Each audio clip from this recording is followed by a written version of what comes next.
Never let them tell you what you can't do. Gotta change your head.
Never let them tell you what you can't do. Gotta change your head.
Never let them tell you what you can't do. Gotta change your head.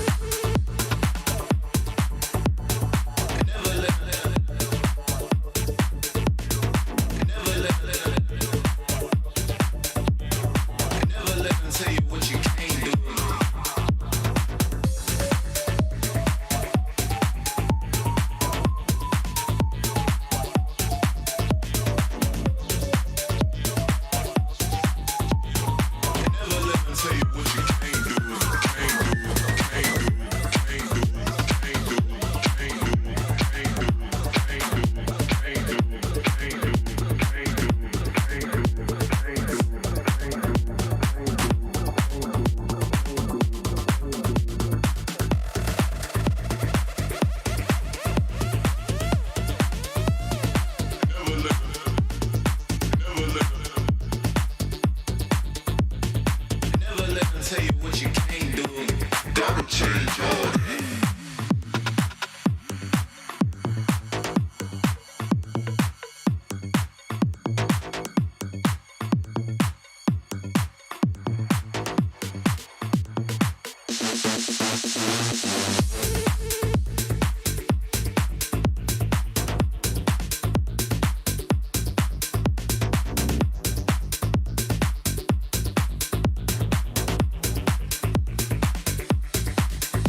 let them tell you what you can't do. Gotta change your head.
The meteors that fell from Zephyr was a mysterious substance temporarily named amber. In fields such as biomedicine, it may bring hope for post-disaster reconstruction.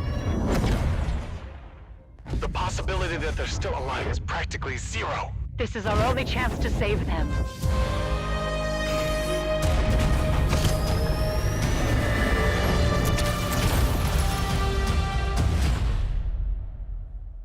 Doctor, we received a weak signal from Zephyr for the first time. Zephyr! Rescue!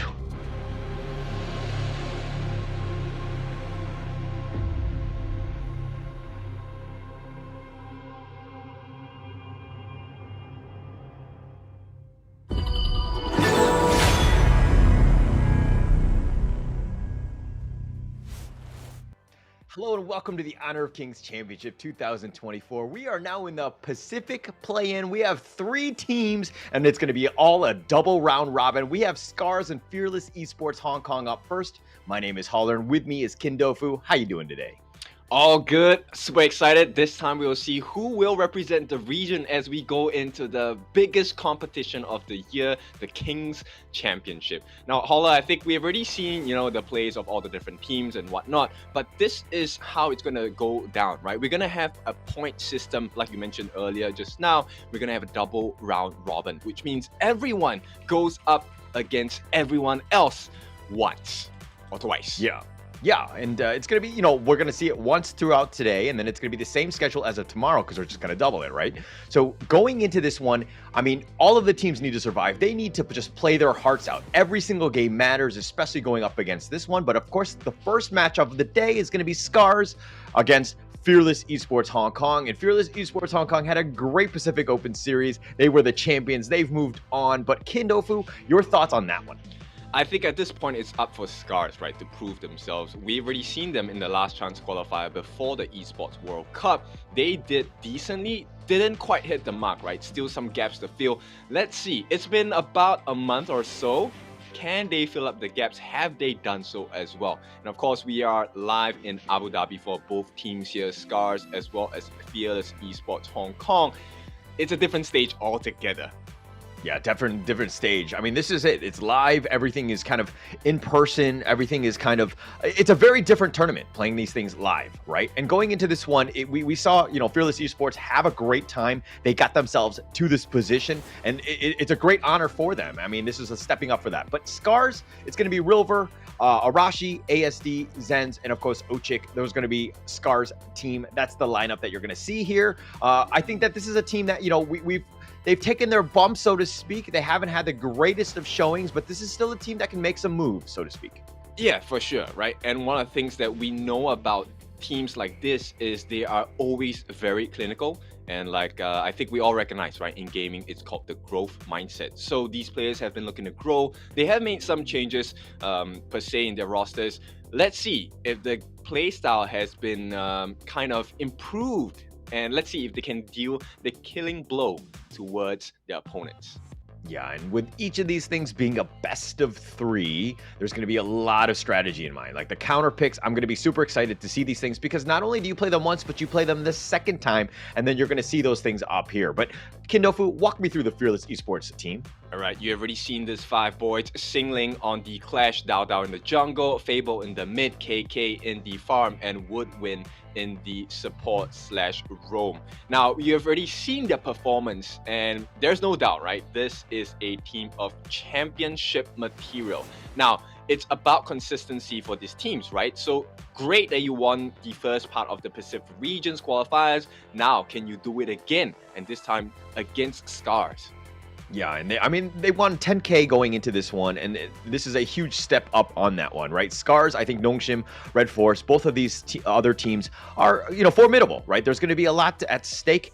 There's going to be definitely more pressure going into this one because, again, you got to qualify. You want to get into the Honor of Kings Championship, but we're going to go into Game 1. This is going to be the first draft of the day.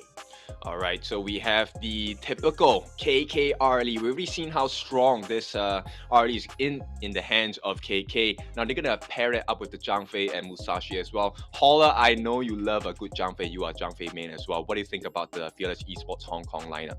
Oh, I love it. I love it. And after what I saw from yesterday, we know that Musashi was always strong, but seeing it just top tier, just dominate games and just control things. It's a great thing to watch. It's very fun to watch and it's very exciting. And the Zhang Fei just kind of backs that up. The synergy is on point. I think it's a great 1-2 combo right there.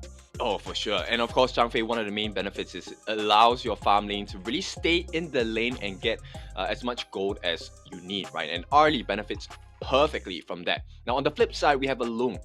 Not sure what the support/roam is going to be, but we have seen the likes of Yuhuan taking the stage by storm. What do you think about the SCARZ lineup so far?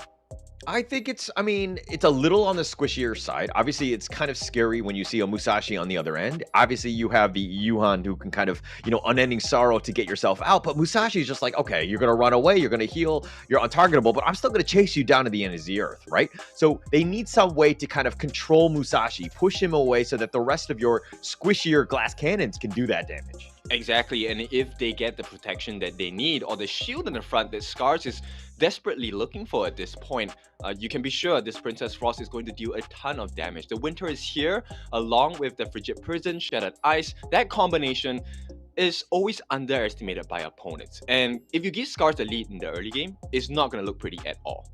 Yeah, and going into this one, we saw this one yesterday, and it was a point that was brought up in the sense that, the Lady Jeanne was on the table, but they've gone with the Princess Frost, and they've decided to ban the Lady Jeanne instead.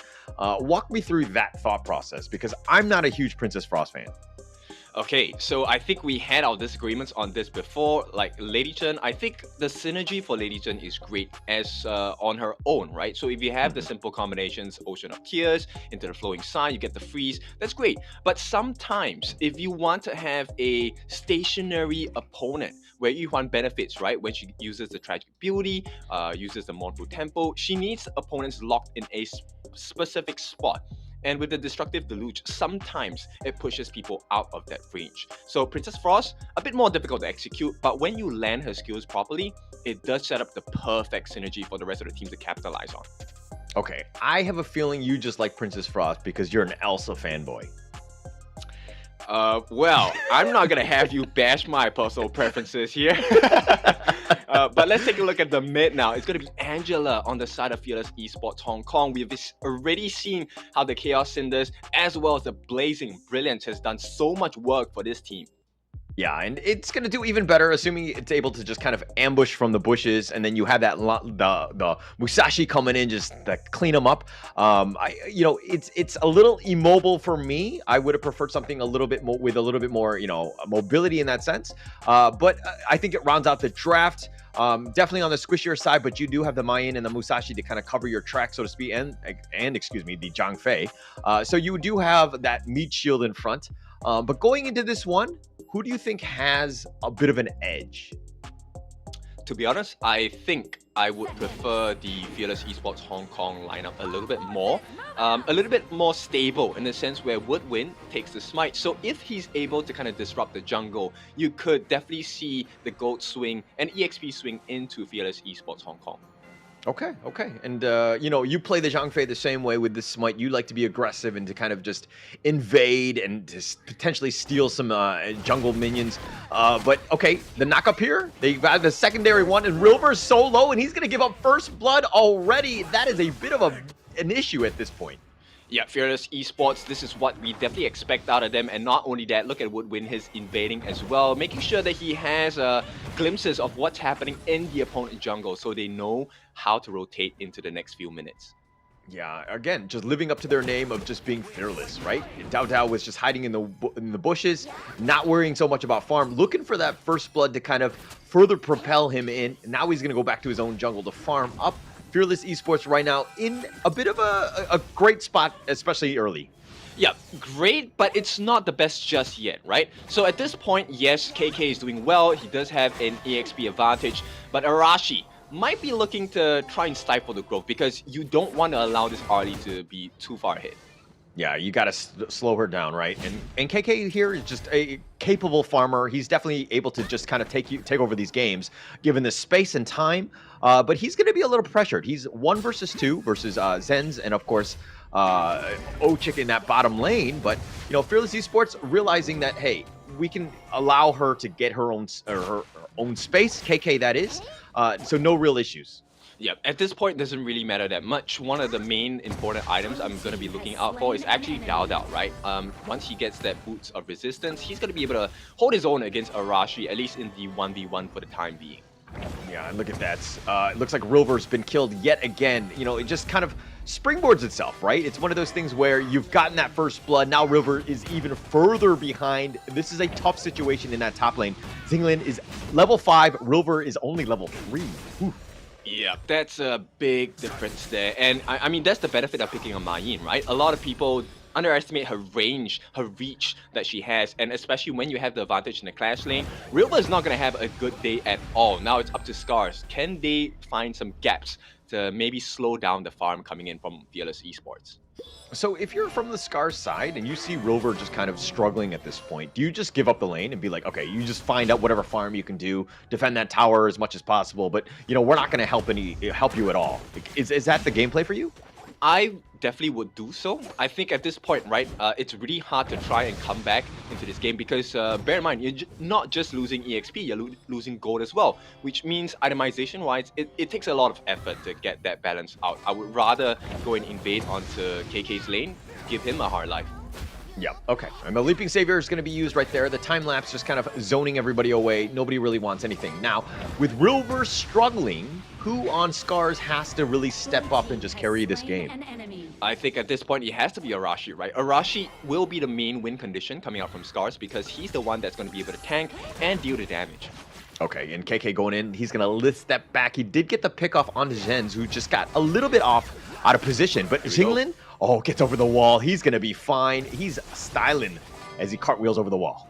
Yep, so interestingly, he does not go for resistance. He actually goes for the boots of agility. So he wants to get additional cooldown to make full use of his whatever combinations. Yeah, and it looks like KK just being super aggressive. 1 versus 3 essentially in that bottom lane, and KK is still finding farm second high, excuse me, only to his teammate Xinglin. 2.8, he's doing quite well already. But it looks like they're going to start the... Oh, sorry, go on. No. So they won't be able to do anything much here, right? And I think at least for the next 3 to 4 minutes, SCARZ has to play from behind. Okay. All right. If they're playing from behind, though, how do they catch up? What do they need to do? I think at this point, it's just to slow down the farm, right? And if they can, they have to protect every single jungle camp from the side of Fearless Esports. Okay. I think that's easier said than done, but it is definitely a goal that they need to aspire to get to. And it looks like they're going to try to defend this tower. That T1 getting chipped. It's about half-life already, but that time-lapse zones them away. They don't want any of that action. Yeah, that's exactly what they need to be doing, right? That's the benefit of having the Sun Bin as well. So Ochik, he's going to do really well for himself because they are a very disruptive draft. Yeah, and Xinglin just running away. Rilver doing a little bit of damage, gets that the electrifying charge onto him. Did a little bit of damage there, but Dao Dao does need to be careful here. They do have the Blazing Brilliance in the mid lane with all 5 members of SCARZ, but the winner is here, and it's zoning most of them away. Nobody wants this fight. I'm not sure if you see this, Holler, but I can potentially see a big team fight win for the side of SCARZ if they can continue this. Yeah, if they could. And I mean, they tried to go for the pick off, but Xingling just too mobile. Like, he's able to just get out whenever he wants. SCARZ not able to convert on these potential gank attempts that they've been having. Yep, and we're gonna go for a short technical pause. But I like the fact that you mentioned that it's Xingling, right? So Xingling obviously very slippery, very mobile as well.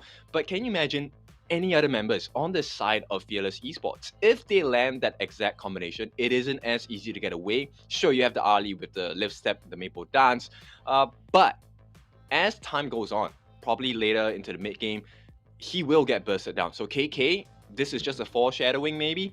They need to be really careful of how KK positions himself in team fights. Yeah, but I mean, he's kind of up to it, right? I think that KK is proven time and time again that he's very good on the Arlie. He's able to just be in the right position at the right time. Just, again, it's all about being a glass cannon and not being out of position. And I think KK does a good job of that. He obviously needs to be careful where he doesn't get controlled and just get blown up because he is incredibly squishy. Yeah, at this point, I'm just looking for Rilver, funnily enough, because he will be the one responsible for the catch. With the flash into the Storm Strike, that stun for about half a second to a second will be enough time for the rest of the team to kind of collapse on any of the members that Rilver catches. So this will be the one opening that I think they will want to depend on, at least for the side of SCARZ. Yeah, but it seems like there's a lot of pressure on Rilver to do that. If you're looking at the rest of them, it's a little bit harder to get the Princess Frost, the Frigid Prisons, like, the time lapse, just getting them stuck in kind of thing. It's not as easy. So that control that you're looking for from SCARZ is, again, somewhat difficult, and I see that it could be a huge issue for SCARZ to kind of line that one up perfectly. Yep, but what happens when they do? I think a lot of people, like I said, don't really put a lot of respect into the damage that this particular draft can be able to deal out. Bear in mind that if they fail to focus onto Zhen's, it's going to punish them really hard. Yeah, for sure. And it looks like SCARZ right now are trying to take the fight to them by pushing this mid lane, just forcing it out, getting Arashi level 10 already, doing a great job, actually out-leveling Dao Dao. So if anything, he's been getting a lot of that farm. They're trying to funnel him as much as possible. He's 4.3k highest on the team. Yeah, at this point, I think pretty safe to say SCARZ definitely has learned from their lessons in the earlier parts of the competitions, and this could be something that they could benefit off of.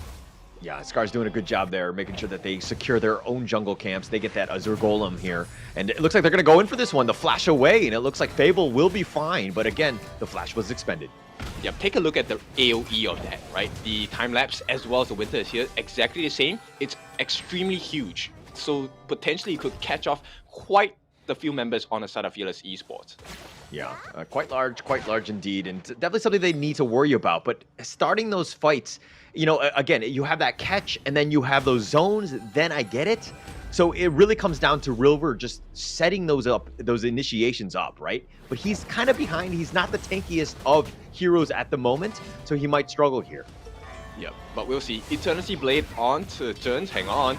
Oh, the Blazing Brilliance, the Unbridled Outburst. That's going to be the first one used thus far. The Infinite Fastness, they get on out of there. And it looks like they don't want any of this action as Dao Dao is trying to draw a bead. Nice two-man launch up the Unending Sorrow. They're turning this around. Dao Dao, he tries to flash away or tries to dash away. He does go down, and Arashi gets the kill, but they did trade Rilver. Yeah, but I think this is a huge win for the side of SCARZ. KK, if he gets caught out, is even worse for the side of Fearless Esports. Yeah, KK now on the run. Oh, this is a tough... Okay, he's going to get away. He just kind of parasails his way out, throws out those Hello Kitties, and he's just going to look like he's going to survive. But in that mid lane, pushing a bit. Yeah, you know what? I'm pretty worried for SCARZ here. If they ever go to the beach, whenever they see the parasol, I think they might get quite angry. They do need to be a little scared. Arashi does need to be careful. Unending Sorrows back to safety. He's just kind of scouting them out, testing the water, so to speak. But KK back to full, and it looks like Fearless Esports are continuing to push. It's still 8 minutes, and it's only 4-1. Yep, in the next 30 seconds, it's the perfect time for them to take a fight, right? Not all the ultimates are up on the side of SCARZ. This would be essentially the best time to pick a fight. Yeah, potentially yes, but of course, if we're looking at it, they haven't really been able to find that initiation. It looks like they want more of securing their own jungle. The Tyrant is going to be started by SCARZ. They're looking to just take that one out. Arashi does commit the smite. The Unbridled Outburst pushing them back. The Unending Sorrow keeping them alive. Rilver's on the wrong side of this one. He dashes over the wall. He flashes, excuse me. And it looks like there's going to be a fight on that side. It looks like he's so low, and it looks like Jinglin will actually go down. He was fighting 4 versus 1, or 1 versus 4, excuse me, not able to get the kill. Yeah, overcommitment there. I think that was a huge miscom. And this might cause the lead they have established all game to essentially be gone. Goldie has been cut down to about 2,000, which is not that big of a difference nonetheless, right? It's been 3k throughout the entire game so far. Yeah, but you don't want to give the enemy team any sort of options to get back in. SCARZ had a good fight, taking that one, but the Duel of the Death goes in, and he goes in, and he takes out Ochik. That's going to be your roamer, and they want more. They get Rilver, and they're going to take a double kill. KK taking them on. Arashi now on the wrong side of this, does get the kill onto Fable, but the Unending Sorrow, he gets under the tower. He's going to be fine. Yeah, it's not a good fight for the side of SCARZ though. So you can see Fearless Esports, they're going to try and approach this even more aggressively, because at this point, it's really important to get the map in their control. Yeah, they want to, yeah, definitely. Map control is super important. KK stepping up in front, trying to get the pickup on a Jens, who gets a little bit low, pushes them back with Ride the Wind, and it looks like they're going to just defend this tower. Again, both teams prioritizing that mid T1, trying to keep that alive just because it's objectively just so important to them. Yeah, it opens up the whole map, right? It gives you a lot more vision. It makes the map a little bit darker for the side of SCARZ as well. But I think at this point, SCARZ holding off pretty well. Yeah, holding off pretty well. They've done a pretty decent job with the objectives as well, like in terms of the Tyrants. But this one's a little bit risky. Fearless Esports right now just scouting around, providing a lot of vision. They know what's going to happen. SCARZ has been sticking together, all 5 of them. Again, just like there's like a campfire in that river. Yeah, this is where they're the strongest, right? When they're all grouped up together, because now it forces Fearless Esports to have to group up as well, and that's perfect. Yeah, it's perfect. The Unbridled nice Outburst one. pushing them away. Not the greatest of angles, but it looks like they thought about going in. The Chaos Cinder is going to be used, but they just get on out of there. Arashi, a couple shots just to kind of kite them. KK, list steps back to safety. Yeah, first phase of the fight, it looks like it is Fearless Esports who suffer more damage, and SCARZ, they want to force the issue here. They want to force it, but look at Dao Dao. He's waiting in the wings. He wants to go for this one. He does, and he finds, it looks like Ochik, but he doesn't get the kill. They back away. He had the time flux, and he zips on out of there. Yeah, very clean understanding from Fearless Esports, right? They knew that this was not the fight to take. They just wanted to push them away. They will happily trade out the Tyrant. They will go for the Overlord instead. Yeah, and okay. I mean, if you think that that's a fair trade, I preferably like the Tyrant. But, you know, the Overlord, they'll take whatever they can get at this point. But it looks like SCARZ makes a beeline for it. It doesn't really matter. Dao Dao has already smited the Overlord. Yeah, let's talk about the growth, right? I think at this point, Dao Dao is pretty scary because he already has the Dragon's Rage, and paired it up with the Dark Knight Breastplate, it's going to transition him into a fairly tanky hero, but also able to deal a lot of damage because he does have the Blazing Cape. He's going to keep consistently burning them and giving them the anti-regen as well. Yeah, anti-regen is actually going to be quite huge here because, you know, again, the Arashi just gets on out of there, has a lot of heals, a lot of sustain. You want to limit that as much as possible. Make her, like, play like a normal hero, right? Where you just don't have all of that sustain, but it looks like they're going to be pushing the mid T1. They didn't get that one last shot. Arashi comes back to clean it up, walks into the Chaos Cinder just for good measure.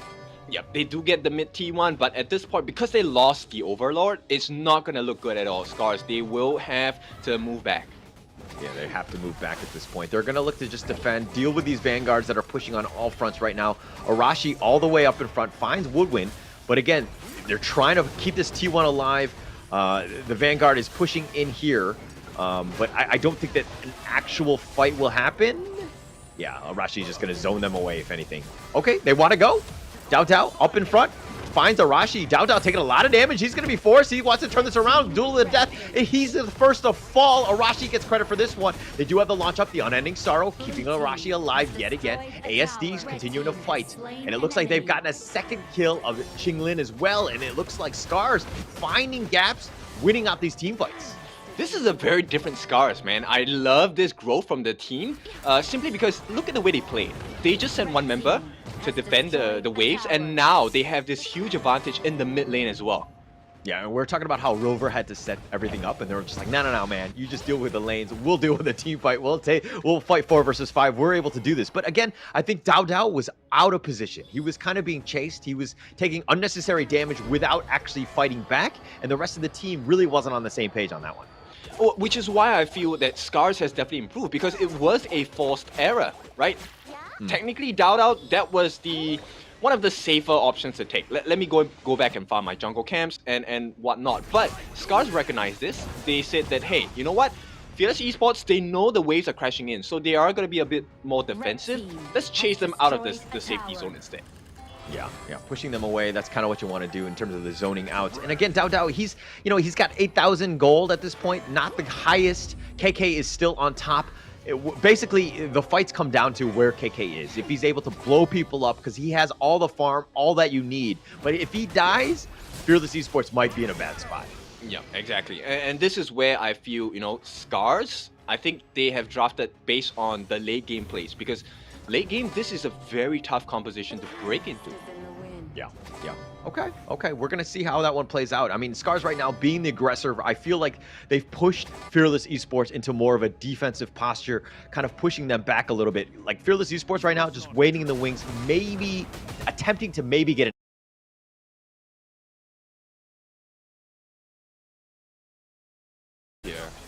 Nope, not going to happen. But, this game, pretty close. 6-5 in terms of kill scores. And SCARZ, they didn't have the best game, but everything is even at this point. Everything is even. It's so close. And again, this Tyrant's going to be important. The Umbrella Hopper is going to be committed. Oh, the Tyrant actually he gets reset. He goes back into his cave.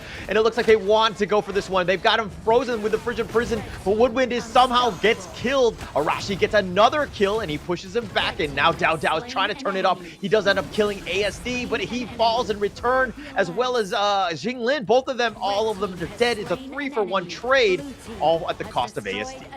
Yeah, but they have to defend this. If they don't, then it's not the best play, because they do lose that tier 3 on the top. And this would be the safety marker. This is the opening, the crack in the armor that Fearless Esports will definitely continuously chase down.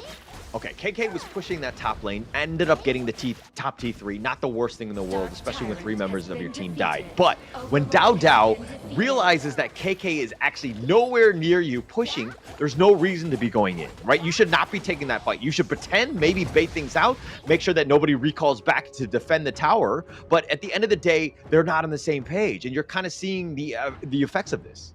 Yeah, you know what? We are also not on the same page. I actually love that play. I think no pain, no gain, right?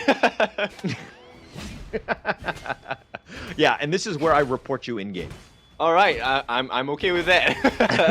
But at this point, now you start to see the benefits of that play, right? Because once it resets, now they're gonna have Mega Minions marching down on the top lane, and it only requires 2 lanes to be managed instead.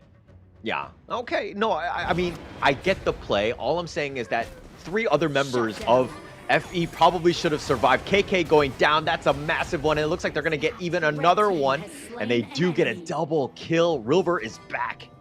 Yep. So at this point, it's really the push and pull play, right? Seesaw. Because now it really is who has the better wave management. At this point, I'll be honest, if SCARZ gets what they want a perfect team fight. They just want to keep fighting, because this is the power spike. The stuns are too much for the side of FE. Oh, they found Woodwind in a bad spot. Leaping Savior is just trying to get to safety. He's eating a lot of Flaming Palms. He's taking a ton of damage. He's going to take a time bomb back to the base, but they've lost that bottom T2, and SCARZ right now in full control. They've got the map. It's just a matter of pushing at this point, but Fearless Esports, this is a bit of an upset, no? Yeah, I would feel so too, right? With the performance they've put up, I think they were the team that we were looking forward to having a very strong performance. But SCARZ, they are putting up an even, or maybe even better performance than what I expected them to have.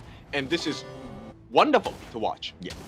And you talked about the growth mindset earlier. They definitely have the growth mindset, because they're playing much better than they did in the open qualifiers. This is something the team is really starting to step up. They're starting to gel. Arashi's just been this beast as he's getting gone on and dodges that Blazing Brilliance.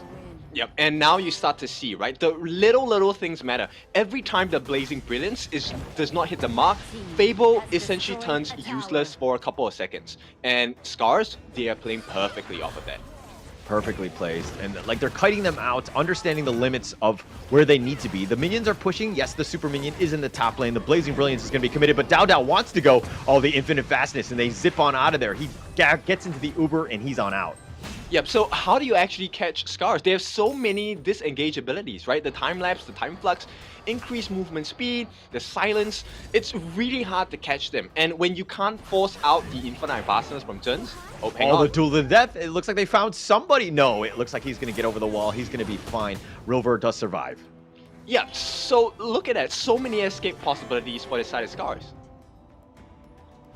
So many staying alive, and that's the SCARZ MO. Look at this. Oh my gosh. Arashi 603, my MVP thus far, but he's kind of stepping in, and it looks like he's going to dodge most of this, just take it out. Time fluxes away. And again, you talked about the ability to escape. They're like Houdinis. Everybody has an option.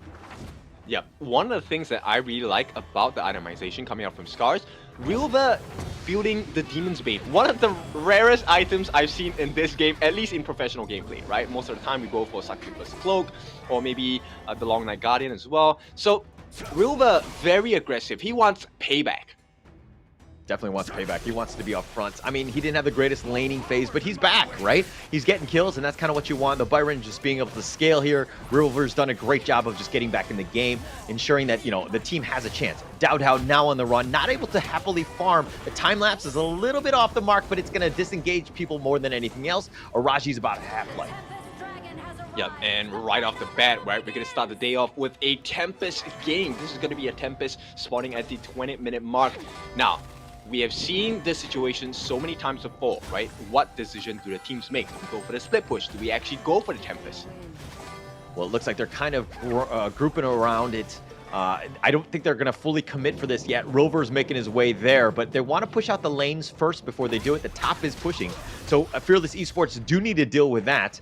But with, you know, again, they've taken the top T3, Fearless Esports, that is. Oh, but it looks like they're going to go Orb Strikey. They found it, and it's going to be Sage's Sanctuary. The Unbridled Outburst pushing him back, but KK in a bad spot. He's going to be destroyed. Infinite Fastness aggressively used, but Rilbert's been killed in return, and it looks like they want to go Dao. He's going to be going in. Sage's Sanctuary used in return. Chaos Cinder is going to be there, and it looks like Zhen's is going to be killed, and it looks like Dao is starting to do the damage, but he's just so low. He's continuing to go, and he's got his own Sage's Sanctuary. They've turned this around. Arashi now on the run. He's going to be killed. Sage's Sanctuary for him as well. Ochik now on the run. Dao. He's like, you cannot run from me. Oh, yes, he can. Yep, he will, and Arashi, 2v1 at this point, will be taken out, singling with the final blow to kill the game off for SCARZ at this point. Now, Dao has been extremely scary this entire game, super tanky as well, and once again, it all comes down to very minute nuances throughout the game, right? That one lane of Mega Minion is what influenced this decision, because SCARZ could not play the waiting game. They had to deal, they had to make something happen. They tried to force it out there, but getting caught out now with 4 members killed on that one. SCARZ, that was a tough team fight, but it looks like they still have the net worth lead. Yes, it is kind of negligible at this state, but again, this is the huge one. The Tempest Dragon here, Ochik still up, you know, sticking around. He's going to get gone on, and they've gotten this one. They look to go right away, and they do get this. The Sage's Sanctuary, that's going to be killed, and it looks like Rilver just instantly deleted. He is off the map. Yep, this will be the longest 40 seconds that SCARZ has experienced today, because Rilver is going to be out for the next 40 seconds or so. And now it's going to be Fearless Esports Hong Kong. They're going to start to breathe down on these lanes because they have the Tempest buff. The Tempest buff, and that's the massive one. It's 22 plus minutes at this point, and they're looking to push this. They're looking to end the game. They were able to get back in, and Dao goes in the heart of the enemy team. He's going to go for the backside, and the Infinite Fastness keeping Zhen's alive. He's going to just fly back into the fountain and just park his car right there because there's not much else he can do. He's going to look to heal, and it looks like Fearless Esports, they're going to look to go for this one. Woodwind also all the way up in front. Dao is looking to go up as well. He's just forcing the issue, just pushing them back more than anything else, but they've gotten the mid T3. All T3s are down. The base is wide open. Woodwind is sticking around, and the Flaming Paws pushing them back. The Vanguards is continuing on all fronts. Dao still up in front. He wants to go. The base is starting to get whittled down. They do force it down, and Fearless Esports will take game 1. Congratulations, they are one step closer. This is points in the bag for the side of Fearless Esports Hong Kong. SCARZ, I have to say, impressive performance, but just didn't quite make the cut right now. Fearless Esports, I think that was not the kind of game they were expecting coming out from SCARZ, us as well.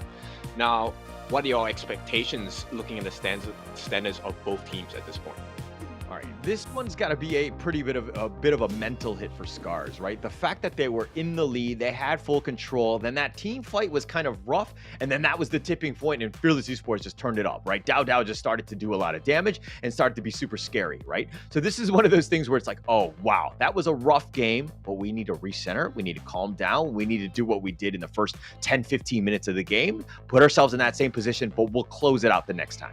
You know what? I agree, and I feel like maybe Fearless Esports feels the same as well. Because if you actually take a look at the gameplay of SCARZ from months ago, this was not the same SCARZ that appeared today. They shake the game quite a bit for Fearless Esports at multiple times as well.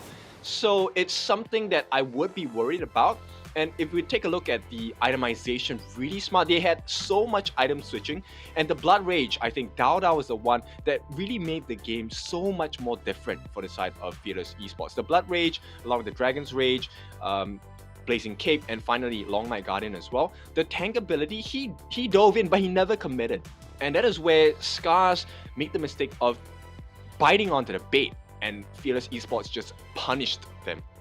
Yeah, it's one of those things where if you lose one or two members, you can't throw the rest of them out, right? I feel like they were starting to trickle in, and Fearless Esports were just gobbling them up like hungry hippos, right? Just taking them as they were coming. But, you know, SCARZ, this is one of those things where Arashi had a great game. You had a nice setup. You had an opportunity to do really well. And I mean, look at it, the damage alone, Arashi, 193,000 hero damage, 35% on this team. He was trying to do the best to put his team in the win column. Yeah, but more importantly, the reason why, even though Arashi dealt so much damage, it was Woodwind, one of the main tanks of the game. He took 30% of the damage that came out from SCARZ, 165,000, and that really allowed the team to really just go crazy with the pickoffs as well. You could see, right? Fearless Esports, they were leading at the start of the game, and SCARZ, what a performance. The recovery by Arashi suddenly out-leveling, you know, his counterpart in the jungle, Dao, and finally just couldn't continue to hold on to the lead, right? And they lost it right at the end. Yeah, and we're going to see those highlights here if we're going to see exactly what happened, where things went wrong for SCARZ. I mean, again, they were they were losing in the first phase. Fearless Esports really stuck it to them, but then they were able to come back. They found those gaps. They got a couple good pickoffs. They made Dao's life a little bit more, you know, tougher, so to speak. They got this big team fight here. They took a lot of the tyrants. They were taking most of it. Like, look, Dao's pushing, but look at where KK is going. KK is making a beeline for that top position. Again, you were talking about the ramifications of that in the late game where SCARZ had a timer because they didn't have that top T3. Yep, exactly. And if you notice the way that they fight, KK is always having two very distinct decisions, right? Do I want to get identified, right? Do I want to get seen? And if I don't want to get seen, he's going to start the split push. But when he commits to the fight, it's moments like this where, you know what, they know that, hey, the firepower from SCARZ is lacking. It's time for me to try and get into the fight itself. Yeah, and if we're looking at this big fight here, this is the game-winning team fight for Fearless Esports, is that we're seeing that the target prioritization of SCARZ was a little off the mark. And KK here gets the MVP, 422, 116,000 damage. He was kind of on point, right? I think that he was really carrying the team, especially in the early game, got a whole bunch of farm, really put the team on his back. Yep, exactly. I think the micro decisions he made throughout the game has been spectacular. The one decision to just abandon the team fight instead. They lost a couple of heroes. No, did they lose anyone? They didn't. They got a couple of kills, and he went on to initiate the split push, which opened up that T3 on the top. And it was through that marker that Fearless Esports really took the game and ran away with it. Yeah, really smart play. I mean, it was next level in that sense. I think it was very good. But of course, that was just the first game. It's a best of 3. We're going to find out what happens in game 2. But first, let's take a quick little break.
tell you what you can't do. Gotta change your.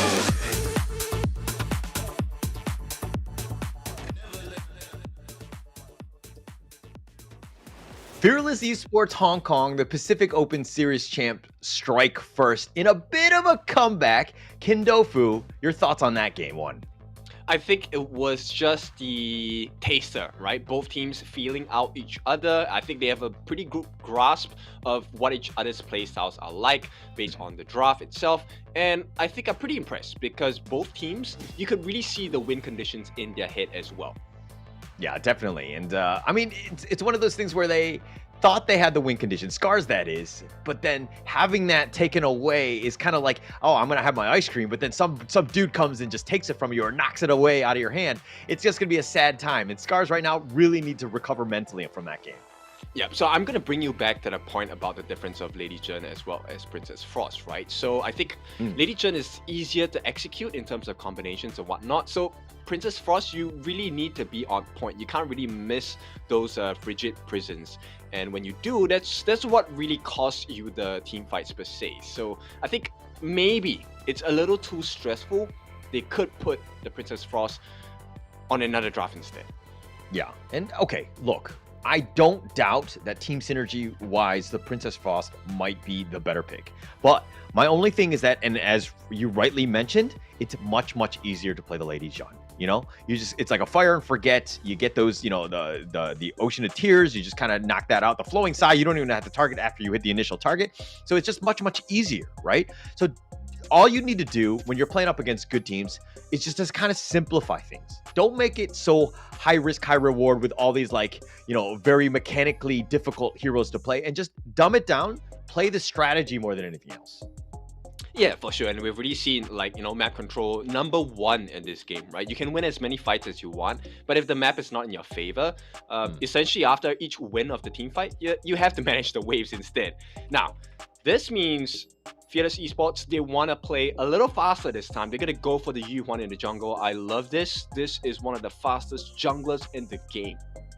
Okay, all right. You're saying that Yuan is a fast woman? Oh, she is. Okay, noted on that. But it looks like they're going to go, the SCARZ is going to return it in the sense of having the Arlie and the Zhang Fei. I like this combination. I think that it's very bread and butter, very meta, very strong in that lane, and you kind of lock that one in.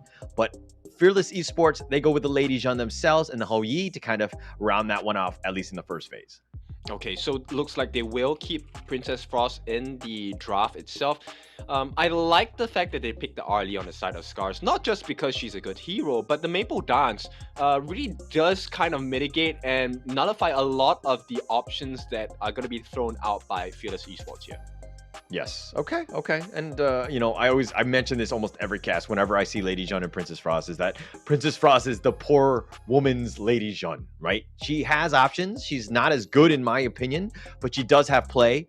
That mid lane matchup is a little bit more, you know, not the most advantageous for that mid laner, but I do think it has a chance, especially like as for what you said, winter is here. If it connects and it's in the perfect spot, you're going to have a good time. Yeah, and I like the bans coming out from SCARZ, right? The Lianpo and the Sun Bin. It is essential to them that they do not get disrupted. Lianpo, of course, instant access into the backline with the Tremor Smash. It's not something fun to deal with. Likewise, on the side of Fearless Esports, the Dun and the Luna both speak volumes. It's backline hello. Yeah, and actually on both sides, if you're looking at it, catch is going to be important. Having some sort of tank, and it looks like SCARZ addresses the fact that they, you know, getting onto that back line with the Elaine, the Death at Sunset, that could easily jump onto that one. Now, Fearless Esports need to figure out some way to kind of keep the back line protected. Ooh, this is a tough one to play, man. I think Fearless Esports at this point, they have a much more robust draft. This ban pick makes a little bit more sense because there's plenty of control with the Cannon Blast. At the same time, you do have the CC coming out from the Lady Zhen. SCARZ, they need something super tanky. Yeah, definitely to just kind of help them out. Okay, wow. Hanjin. All right. What are your thoughts on this pick? I love the Hansing. Personally, it's one of the heroes that I love to play. I suck at it, but I love to play him. There are a couple of options they can explore, right? Hansing, one of the most mobile characters. He is a living cockroach because it's hard to kill him simply because he's so slippery, right? And if SCARZ plays the way I think they're gonna play, which is gonna be a tank Hansing. This is gonna be a really interesting game. Yeah, it's going to be a great one. Okay, drafts. Okay, I don't know if you remember each of the drafts, but who do you think has the edge going into this game? I think at this point, I like the Hansing because it throws everything up in the air. So it's a hit or miss. It's the extremes. Either SCARZ is gonna dominate this game extremely hard, or they're gonna fall on their face flat. Okay. Okay, and this is my struggle with them last time in the sense that SCARZ are playing mechanically difficult heroes, not really going with a simple one. Are they able to just outplay them? We're going to have to see as we get into Game 2. This is, of course, the best of one. Fearless Esports Hong Kong took the first game. They want to get this one in this double round robin. Yep, and right away they're gonna try and amplify their farm, right? So Dao Dao gonna be assisted by Xingling. This is a great start for this Yuan. He's going to start it out. Leave KK all by himself. I mean, he's pretty much there. Woodwind is kind of waiting in the wings, just kind of picking him off, looking for those cannon blasts and trying to affect all of the lanes. Yep. What I'm curious about is his main core item, right? Will he go for the Venom Star first, or will he go for the Dawnlight first? Oh, Arashi, he's trying to dash away. He Nice gets stun. cannon blasted to the face. Good stun, but he's just going to limp away. Yep. At this point, I don't expect any kills yet, but right away you can see Rilva definitely looking for vengeance in the first game performance here. Yeah, I'm trying to just keep them in line. It looks like Arashi, though, was a little bit low, continuing to farm, making it almost to the mid lane. No, he's going to look to just rotate to the top at this point. Xingling hasn't had the greatest of time lining up against Rilver. Rilver, who had a bad game 1 yesterday, or is just recently, is kind of, you know, he's trying to have a much better one in this one. Well, potential first blood here. They can get their way on the side of Fearless Esports. Yeah, Dao Dao just kind of riding in, has the instrument. You know, I feel like her music is too loud for anyone to really be caught off guard in an ambush, right? Yeah, exactly, right? Imagine walking to the bush and with your musical instruments just strumming all the way. It's like a bard. It's like, dude, we know you're coming. Like, just stop playing music, right? Just for like a second. Yep, and one-on-one on the top lane. Not looking too good for the side of Rilva though. Yeah, Rilver getting a little bit on the low side. Xingling just eating it all up. Is not scared. He actually dashes in. He's going to get the Storm Strike onto him. Rilver has to limp away. Yep, so it's a back and forth, right? Certain points of the game, suddenly Rilva is in the lead.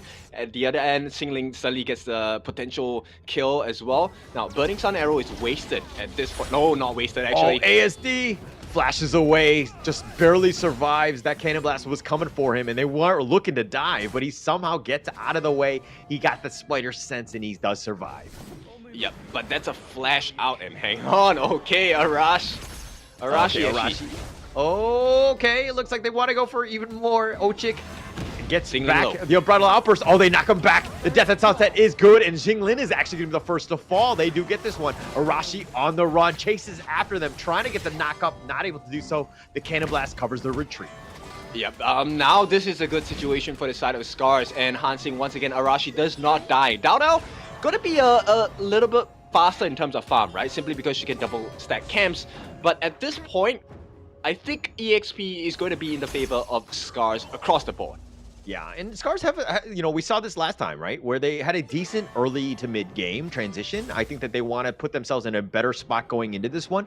SCARZ right now just really prioritizing, trying to get gens as much farm as possible. Like, largely been quiet, hasn't been fighting because it's just a matter of farming. But getting that first blood, pretty huge for SCARZ. Yep, and of all the people to give it to, they give it to Rilva. Oh, hang on, but the cockroach has been caught. Rashi, man, he gets picked off there. They get the return kill. Fearless Esports now looking to just take the Tyrants. No real chance for SCARZ to kind of defend this one. They easily take that one.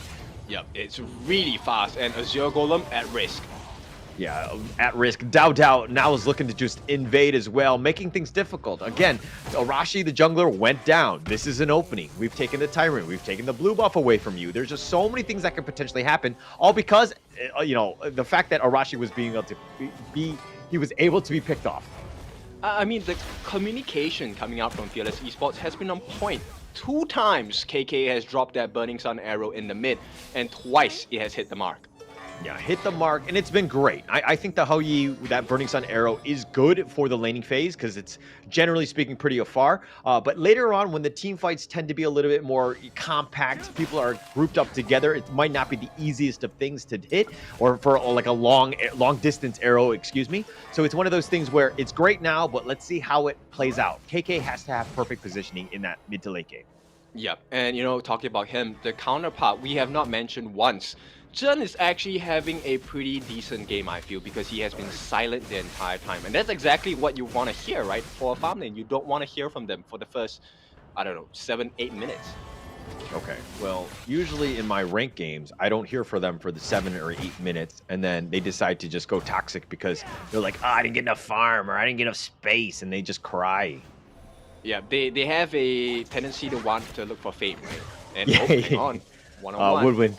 Okay, Woodwind gets back to safety. He's going to be fine. And it looks like Fearless Esports, again, small lead. Fearless Esports trying to push it out. Again, understanding when the timings of the Azure Golems are back up. They want to try to steal it again. Dao does have the smite if they go for this one. But it looks like the launch up, they're going to be fights from both sides. The Death at Sunset, not in a great spot. Cannon Blast, a little off the mark. It's kind of hard to find where he's going to be, and Rilver does survive, but he's at a sliver of life. He brings back the flowing Psy. Ochik all the way up in front. He gets cannon blasted. Not the greatest spot, but the Unbridled Outburst is great, keeping him alive. He does have the shields. He does walk away. Yep, clutch moment. They do defend this, and that has been great thus far. But at this point, it is Fearless Esports in control, at least for a little bit. At least for now, and that's kind of what you want for Fearless Esports. If you're one of those fans, right, you want Fearless Esports to win. This is the time. They want to have a great early game. They're putting themselves in a slight advantage, about 1K at this point. Can they start to snowball from here? They should be able to, right? That Tyrant buff definitely going to help them out for a bit. I think it's expired already at this point, but let's see. Xingling. Yeah, let's see. Oh, in the top lane, Xingling going in for this one. It looks like the Jens is going to be just back away. He's going to list step to safety, but man, he took a lot of damage. Yeah, and that's really dangerous because that speaks volumes about the advantage that they have on Fearless Esports. Here we go. Jens is going to be taken out. Jens is going to be finally taken out, and it looks like they've got ASD as well, and this is where the turning around. Rilver not able to do much. The Death at Sunset connects. He does have the shields, but it doesn't have much. Ochis is just watching, not able to help him out. He just had Leaping Savior. I think it was on cooldown, but man, that's frustrating to watch. Yeah, it's tough, right? And this is where I think Fearless Esports, they have perfect communication about the skill timings as well. This is really clinical as a professional. Yeah, very good. Woodwind tried to go for the Peacebringer, but the Arashi just dodges over the wall. He's going to be fine. Dodges the Cannon Blast yet again. SCARZ right now in a world of hurt. Tough situation. They need to figure out how to get back in this game. Yeah, they need to start having pickups, right? Because at this point, with the itemization that Fearless Esports has, I don't think it's going to be easy to kill anyone at all. Yeah, definitely not easy. It looks like they're going to take the Overlord here. Very easily done by Fearless Esports. The rich get richer in this case, and it looks like they're looking to just kind of take their time, regroup, take their own jungle, and then look to invade because they've got those timers on lockdown. Yep, you know, one of the few targets they should definitely be looking for is the Lady Chen, so Fable or KK on this Hou-Yi. But if you take a look at it, it's really hard. Once again, Burning Sun Arrow this time does not hit the mark. Okay, that's like all of my Burning Sun arrows. That was like perfectly emulated. Thank you, KK, for showing the world what my Burning Sun arrows look like there. But Rilver now on the run. He's on the wrong side. It looks like he's going to look to just fight. Gets Woodwind with the Meteor kill. The Tyrant is actually doing some damage as well, but it looks like they've gotten Fable. That's a pretty big start, but Arashi is killed in return. The Unbridled Outburst, he's looking to go, and Jinglin gets a little bit low. The Death Out Sunset, but the Force Field Suppression keeping him alive with the Think inside the box, and it's a double kill going the way of KK. They've turned that fight around. A big one, and now this solidifies the lead. 4,000 in their bank more than the side of SCARZ. So this is definitely going to be a T2 in the mid taken away. Look at that gold swing. It's swinging hard. It's swinging hard. Fearless Esports playing very well. That's kind of what you wanted to have done, invading the enemy jungle. Arashi has not even able to get any of those buffs. It's got to be super frustrating because they've just been playing defensively, reactively, just to what Fearless Esports have done, and they've just taken the fight to them. Dao all up in front, trying to fight with Arashi here, doing a lot of damage, and Ochik tries to Forbidden Domain, just try to create a little bit of space, get Arashi a little bit more farm.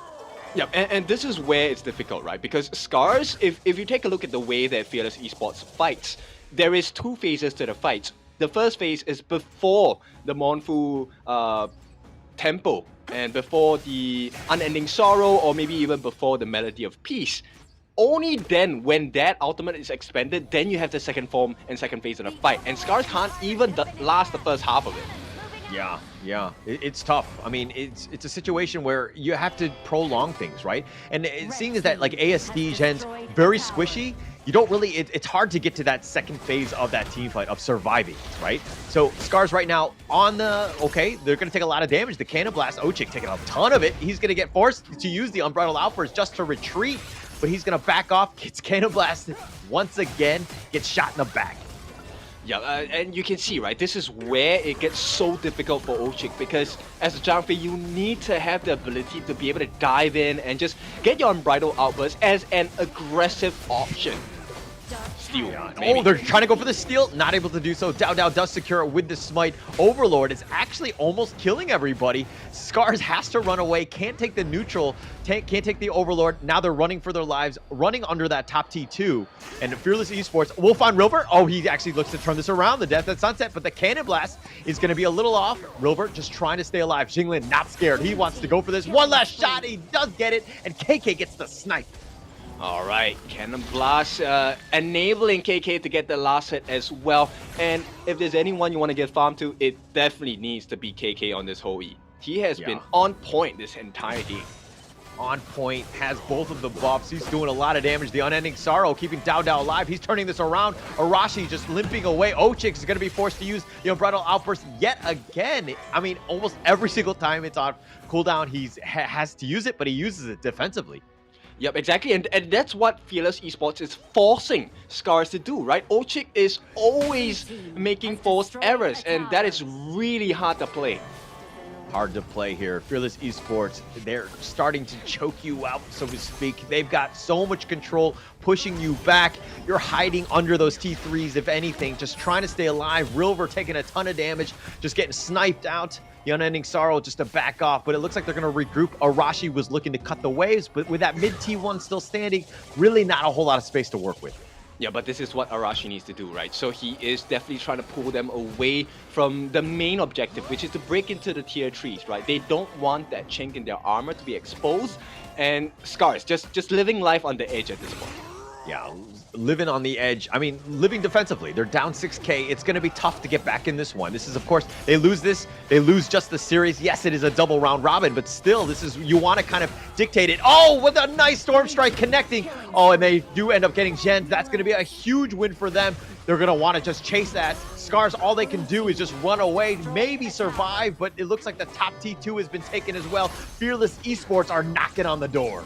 Yeah, essentially now SCARZ, they're living on a prayer, and that's all they can do. They're going to try and cut the backline share, at least for the side of Rilver. Yeah, and want to go more. The Peacebreaker pushing them back. The Think Inside the Box is going to be committed as well. And Arashi does get sniped out. He's going to be killed. And they've gotten Ochik as well. The Death at Sunset, one last hurrah. Does he get a pick off onto KK? He does. He did get something. He Moonlight Flashes, tries to go to safety, but he sees yet more of Fearless Esports. He gets killed, and they take the base. And Fearless Esports take the series 2-0. Clean game by the side of Fearless Esports. This time, the second game is a much smoother transition for them. Big win. And this puts them on the top of the table between the three teams that are going to be representing potentially for the Pacific region. And I mean, Holla, this game, what do you think about it?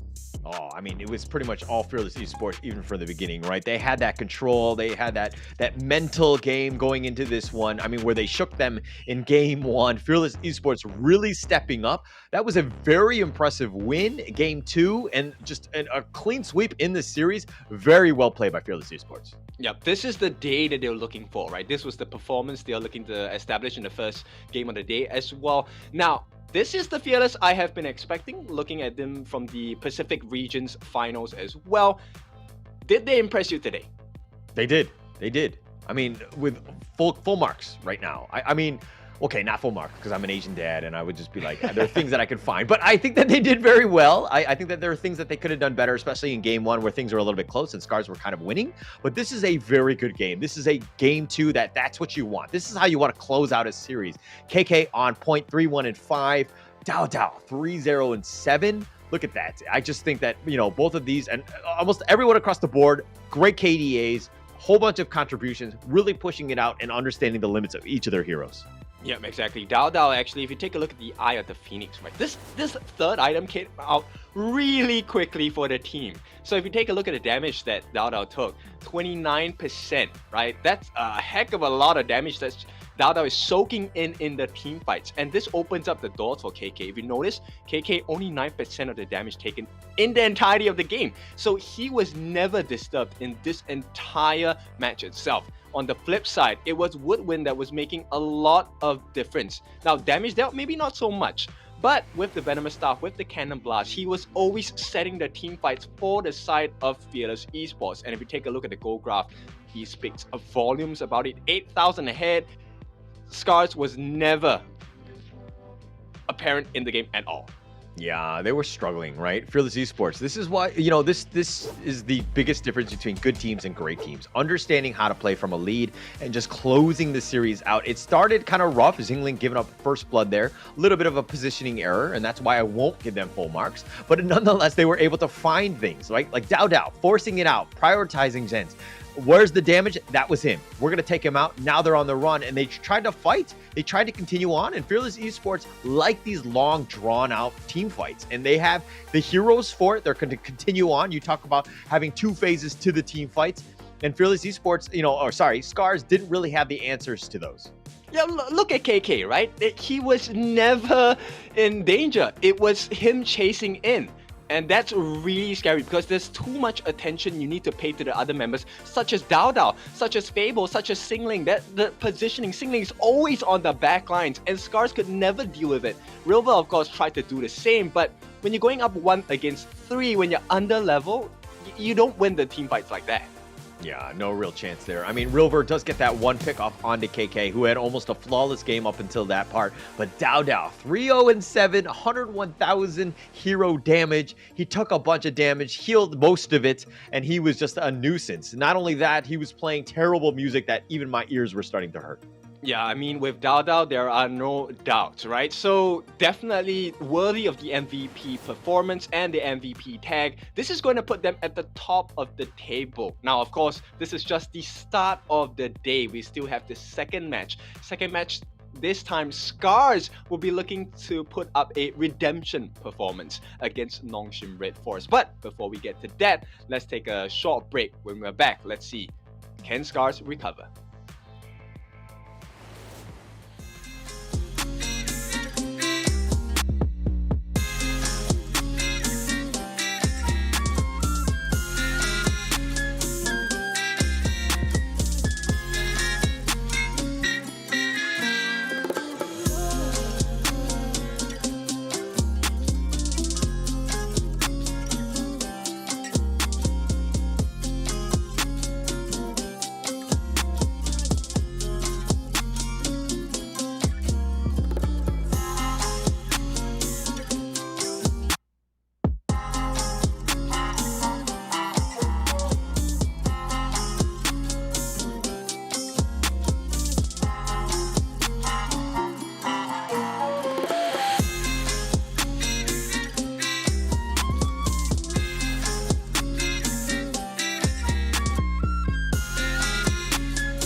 tell you what you can't do. Gotta change your head.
Never let them tell you what you can't do. Gotta change your head.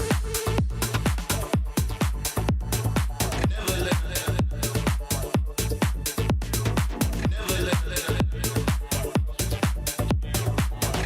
them tell you what you can't do.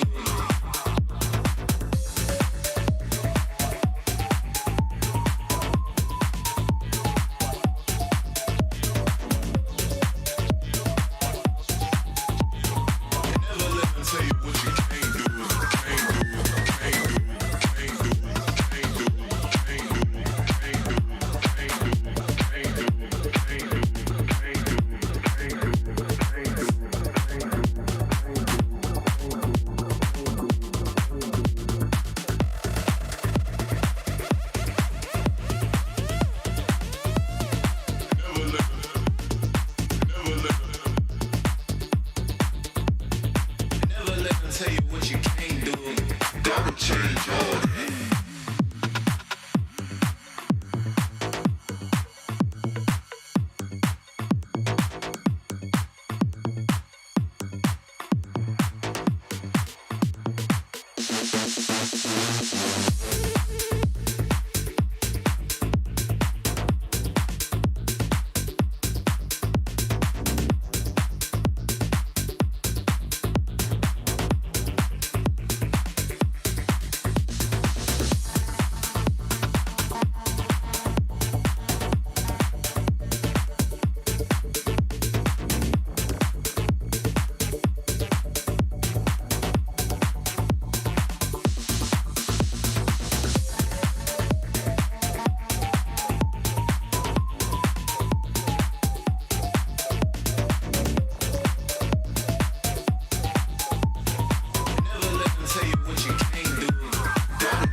Never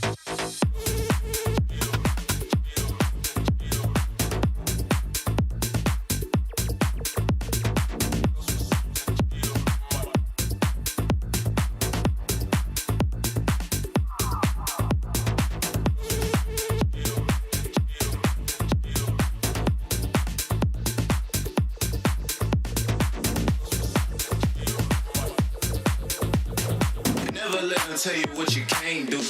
Gotta change your head. Never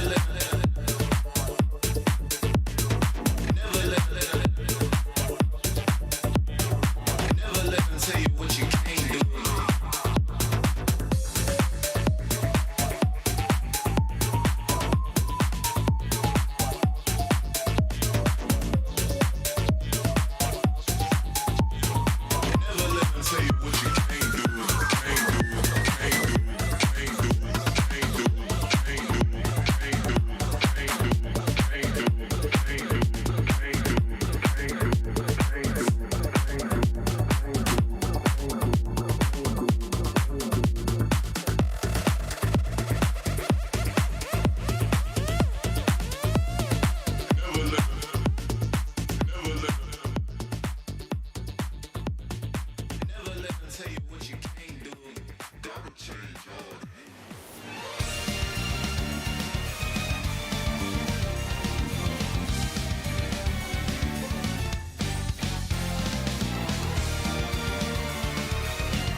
Welcome back to the Honor of Kings Championship 2024 Pacific Play-In. We just saw SCARZ lose that series up against Fearless Esports. Are they able to bounce back against Nongshim RedForce? My name is Holler, and with me is Kindo Fu.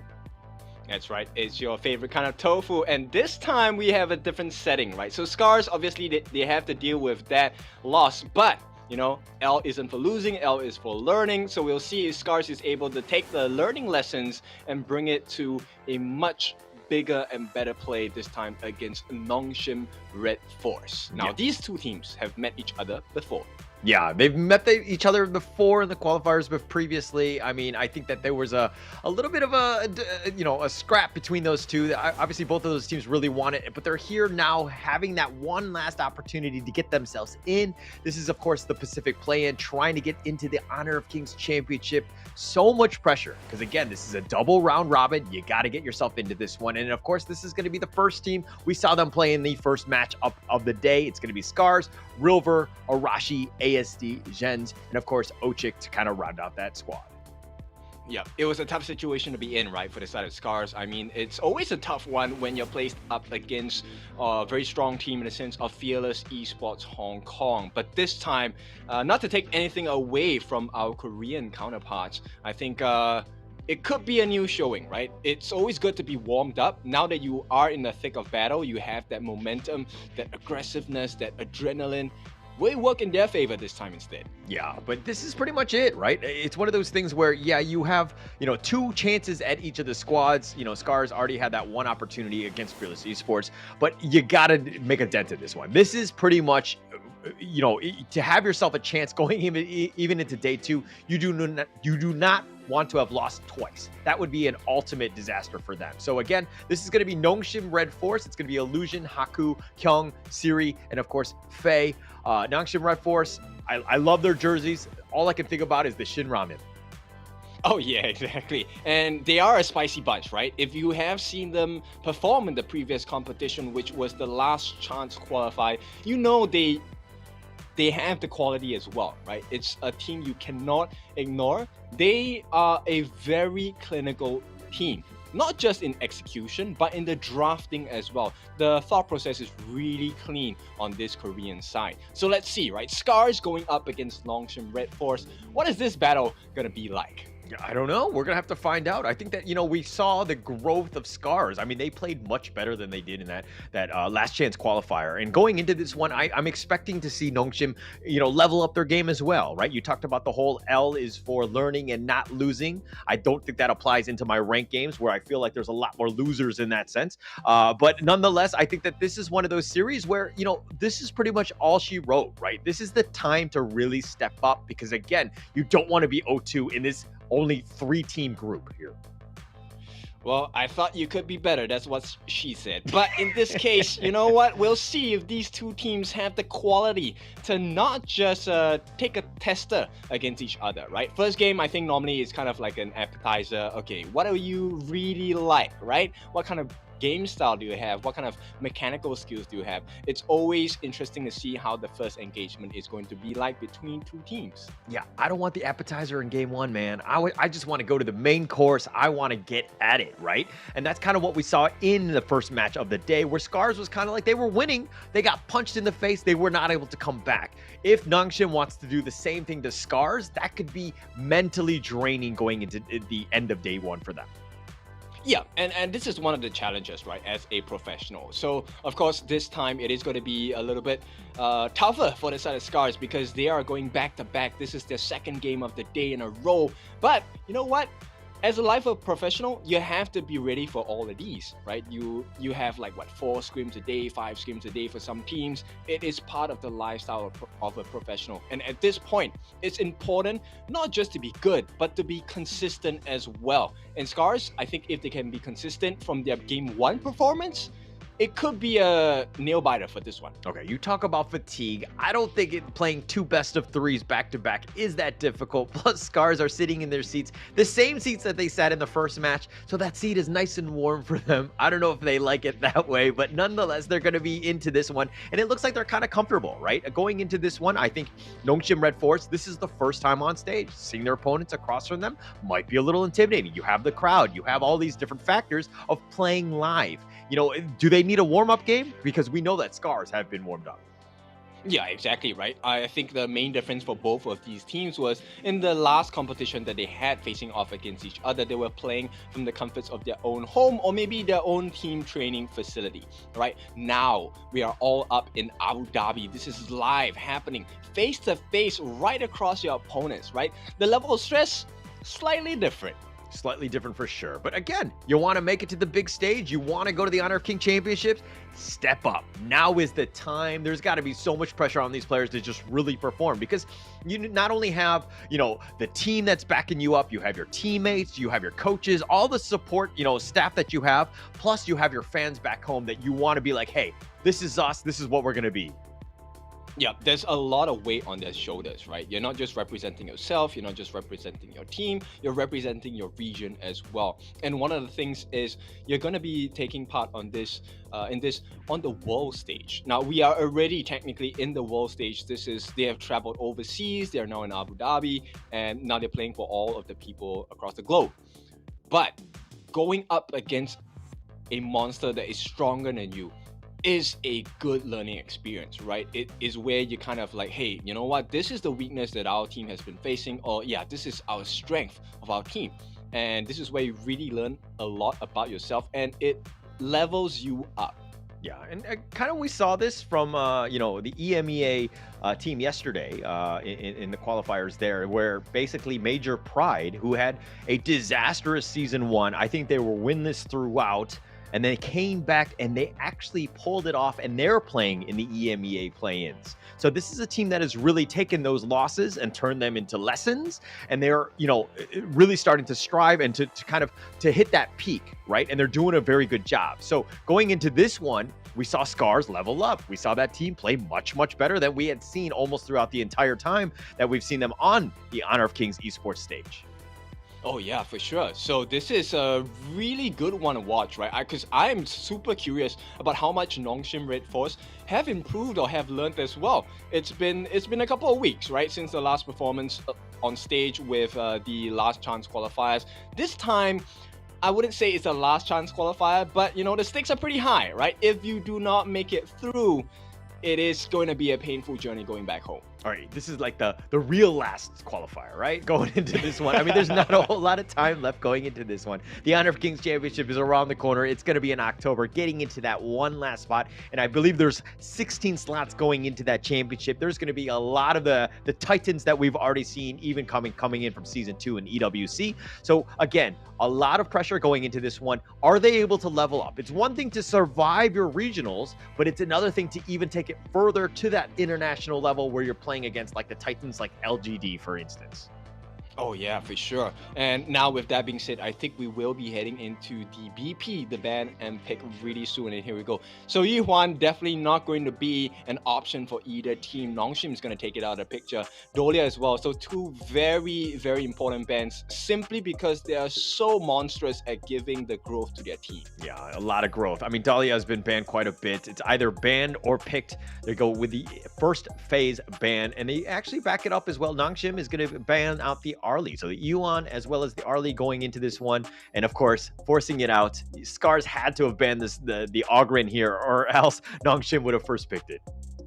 Right, so these, this just leaves us with a couple of things we can explore, right? Do we go for the tanky front lines and very glass cannon style farm lanes, or do we just go for a more balanced roundabout in the draft, right? It's something that I think Nongshim has been, really showcasing, and now they want the explosive growth. Mai Shiranui, first pick. Yeah, it was first pick. It was banned quite a bit yesterday. I think we only saw it in one game. This is, of course, the EMEA regionals. But this is one of those heroes that it's ride or die, right? You have so much potential for outplay. The hero is just very highly mobile, has a whole bunch of bursts, basically just has everything but the kitchen sink. Of course, not being very tanky and survivable. But when you have sort of the mobility and the burst, you don't really need too much takeability. Yeah, early game, it really is how much time does it take for this Mai to get that Stone or Sorcery, right? Because with that extra burst damage, it will be that marker that changes potential team fights, because every Kachosen hit is going to hurt that much more.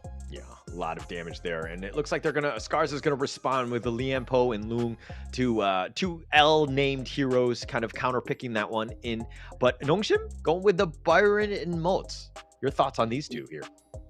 Very huge control coming in, right? So obviously with the Lianpo pick, you definitely do want to break into the back lines, just cause as much chaos as possible. And when you're dealing with someone like a Mai, one of the important things is to just stop her in her tracks, right? So every burst ram, every tremor smash is going to be that important for the side of SCARZ to really land.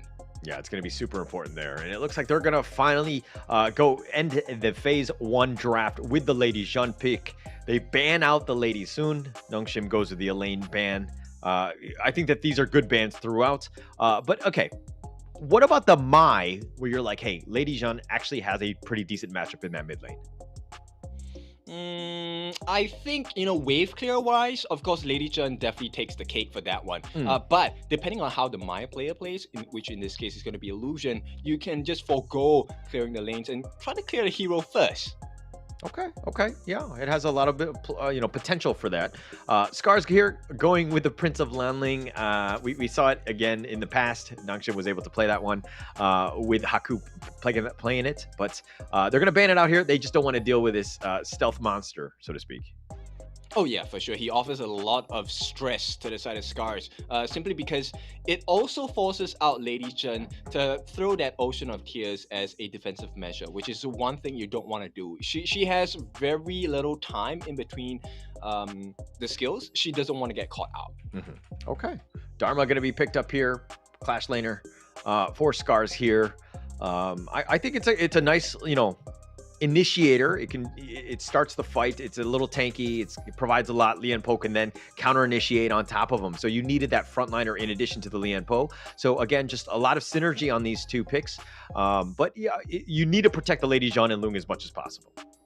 Oh yeah, for sure. At this point, one of the benefits of picking a Luong is that yes, he does need protection, but he doesn't need as much protection, right? True. As long as the stuns don't really come in that much, Luong will be able to use his infinite fastness to get out. So I'm just curious how this is going to work out because, wow, I like this. A Fang and a Dun. Fang, one of the most mobile heroes with the wheel away and with target sighted, instant burst guaranteed if he can land those hits. Yeah, and I do like the Dune with the Byron combination, right? Moats will set it up with the Cannon Blast, Byron and Dune coming from, left and right, just going in with Mai to just clean up. This is a well synergized draft thus far. I kind of like this one going in. SCARZ respond with the Menki a little bit, adding some of that control. You have that tank ability as well. So just kind of being that front liner. Okay, now we know that the drafts have been set. Who do you give the edge to? I am actually going to give it to Nongshim RedForce at this point because I think it's a little bit risky on the side of SCARZ where you only have one actual tank. Lianpo, yes, can operate as a tank, but he's really more of a disruptor, so he's not meant to really soak that much damage. We'll see how it goes. Okay, you don't think the Menki's enough in terms of just being that front liner, that tank? It's good enough, but Menki doesn't really do well in a 1v5. He does well in a 1v5.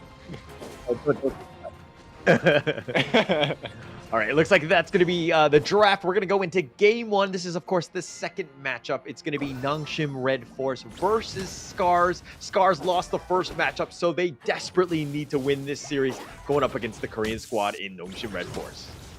Yeah, all points, any points make the world's difference here because there are only 3 teams. So 3 or 6 different chances for you to get points on the board. Oh, nice cannon blast. Arashi's going to be in a bad spot. He gets knocked up with that Storm Strike, and he got first blood. Kyung making that rotation, and Nongshim RedForce taking the fight to him already.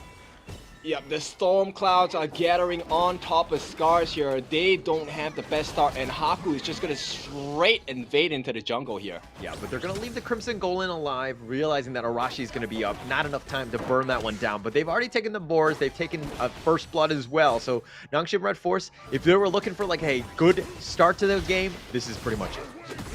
Oh yeah, for sure. And at this point, it is going to be an advantage. Level 3 already for Illusion, as the Cannon Blast is just going to be raining down onto ASD. Once again, he's not having a good game as well here. Tough time, tough time. And Faye, again, this is the power of the moats. Being able to just kind of rotate between the different lanes, try to get your team as much of an advantage as possible, and just pick off those, get the occasional Cannon Blast that just disrupts the lane, and maybe some of the last hitting by SCARZ here. Yeah, the repositioning of the Peacebringer is really critical in these team fights as well, right? Because Lianpo, yes, he does have good engage, but his range isn't as long. If he has to kind of, make use of the flash, it is a very heavy commitment for the side of SCARZ. Yeah, but Ochik has the Lianpo, that skin, right? Where he has the axolotls on both of his hands. I love that skin.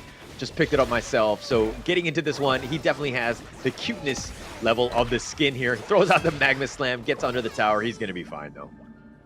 Yeah, so at this point, decent lead, nothing too crazy, 700 gold per head. But at this point, if SCARZ make the mistake of over-engaging, it's going to cost them quite a bit. Because itemization-wise, still pretty much even. But it's teetering on the edge of Nongshim getting a huge advantage. Oh, Rilver taking a lot of damage from that enlightenment. Throwing that one out against Kyung here. But it looks like the River Sprite will be picked up by Kyung. Rilver has backed up under that tower, playing a little bit safe right now, realizing that Haku has made a rotation. Haku's kind of been almost all over the map thus far. Yeah, for sure. And Faye is, doing the same as well. He's making a name for himself. He's just providing pressure, and that's what you want from the moats. Faye doing a great job of that. But okay, let's talk a little bit about the mid lane here. Illusion and ASD. We already talked about the matchup, but again, like, who do you think needs to have a better early game? Well, I think it's pretty clear, right? ASD needs that growth in farm because he's going to be responsible for the crowd control. Illusion, he already has damage. Right now, it's just about better positioning. Okay. All right, Nongshim right now, slow things down, going to take their own jungle away, and looking to invade the top part, taking that pheasant down. We'll have chicken for dinner tonight. Yeah, at this point, both supports as well looking for that itemization. Right now, curious as to what Faye is going to build as well as for Ochik, right? Do they go for the Crimson Shadow? A little bit more greedy, but it offers additional attack speed, movement speed, mana regen, or will they go for Redemption, where they have extra armor? Okay, Nongshim here looking to just get the nice little ambush. They get the knock up onto Arashi. They're looking to just turn this one, the Flaming Palm, but it looks like Illusion is actually the first to fall. Haku now in the heart of the enemy team. He Unruly Blades on out of there. The Bladestorm is going to zone them away. Yep, Nongshim, they start the aggression, but it's SCARZ who finish the job here, and they give the kill to Juns, which is going to be huge for this farm lane. Yeah, actually huge at this point. Getting that first blood, or sorry, that kill, excuse me. But the Tyrant is going to be started by Arashi. He's looking to solo this. Faye is going to spot this one out. See this giant one, and it looks like he's going to throw up the Cannon Blast. They have the nice knockup, but the Tyrant getting in on the action, and it looks like Arashi does get it. He does get the smite, and he gets the kill. Kyung is going to be down for the count. The Dream Roam by it. Arashi going in, infinite fastness. He's going to back up on it. Yep, so this is a perfect start now for the side of SCARZ, right? They didn't have the best start to the game, but this first engagement, the first neutral objective, works perfectly in their favor. So SCARZ, they are very happy what's happening right now. Yeah, that's one way to get back in. And again, they've taken, the net worth is like negligible. It's a bit of a tie at this point. But again, SCARZ providing and funneling the farm to the right heroes. Zhen getting that one, absolutely huge for him. You do want your Luong to always get as much farm as possible to carry the game. So I think SCARZ have done a good job of prioritizing farm for him. Yeah, but there's still a couple of things to fix, right? So River is still behind on EXP, so they definitely need to be looking for an equalizer in terms of that. At the same time, Arashi still having a level deficit. Arashi just going to Dream Roam back to safety. He got smashed by that Cannon Blast. He's going to be fine. Very tanky though. He's going to continue on. Kyung taking another Pheasant here. I think he's taken almost all of them, but it looks like they're going to go in for this. They get the knockup, and it looks like Illusion making that gank attempt, and they do end up getting River. He got caught out. Yeah, big bait there by Kyung. So really nice play, and this is one of the strengths of Nongshim, right? They have the ability to pull off little ganks across the map. One more in the mid as well. Yeah, it all starts with baby steps. Getting those initial kills, getting those small ones, super important for him. Siri backs away. He's going to wheel away, but that tower doing a little bit of damage onto Zhen's, and they're going to back off here, realizing that they don't have any minions. Yep. Well, saving grace, silver lining for Nongshim, right? They do get that T1 on the top, so that's going to give them quite a bit of gold. And if you take a look at it, Haku is pretty farmed already. Does have the Blazing Cape, probably going into the Succubus Cloak, maybe. There's a lot of damage coming out from ASD, though. Yeah, a lot of damage to mitigate, so he does need to be a little bit careful, especially when those team fights start to happen. And, the Ocean of Tears, the destructive delusions that you can see from ASD, got to be careful with it. So it looks like Nongshim, though, are looking to kind of slow the pace down. They have a slight advantage in terms of net worth. They'll continue to push this mid lane and make SCARZ hopefully make the first mistake here. Yep, they want to make a pick off here. Haku is just giving them that opportunity, though. Yeah, they had the Unruly Blade. He had it lined up, just trying to bait them out. And again, this is just a huge rotation by SCARZ with 4 members here, but they haven't got anything. It looks like Nongshim were just going to look to do something in return. Thought a team fight was going to happen, but now, again, a lot of wasted time from both squads as they're moving place to place without actually farming. Yeah, they just want to push them back, right? Because another day, oh, hang on, one-on-one. Oh, it looks like there's going to be a little bit of a one-on-one fight. Kyung going in for this one. Not scared. The Dream Roam does actually connect onto Haku, who's up in front, gets the nice wind slash. He wants to go, but ASD flashes away. That he's going to stay alive. But Siri is down for the count. The nice stick inside the box. They lock in Rilver. He's going to be killed, and it looks like they want to go for Arashi. He does get sniped in as well. So Siri down for 3 members, and it looks like there's going to be a bit of a pause. Yeah, but that was the fight that they were looking for on the side of Nongshim, right? And Faye just did that fight perfectly. Think inside the box, catching out the members on the side of SCARZ, and that's exactly what they need to happen, right? For me, I love to play myself a good mortar as well, but I don't really rely too much on think inside the box. I'm really more of a cannon blast kind of guy. But Faye, that was the best thing he could have done at that juncture, and it really worked out for them. Yeah, it definitely worked out, and that's kind of what you want, right? I mean, he needs to just stay alive use the cannon blast whenever it's off cooldown, right? I think, again, to your point, think inside the box is not the highest of priorities. It's about survival and, again, just getting as many cannon blasts off as possible. So he's done a great job thus far. He's stayed alive. He's level 8, so he's, keeping on pace in terms of the other roamer of Ochik, but he's setting it up, and, it's super important as a roamer.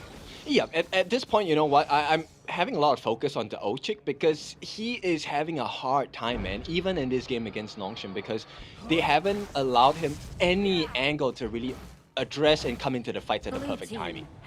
Yeah, and I mean, look, I like the Lian Po. I feel like the Tremor Smash has a lot of play, but it can be easily baited out, right?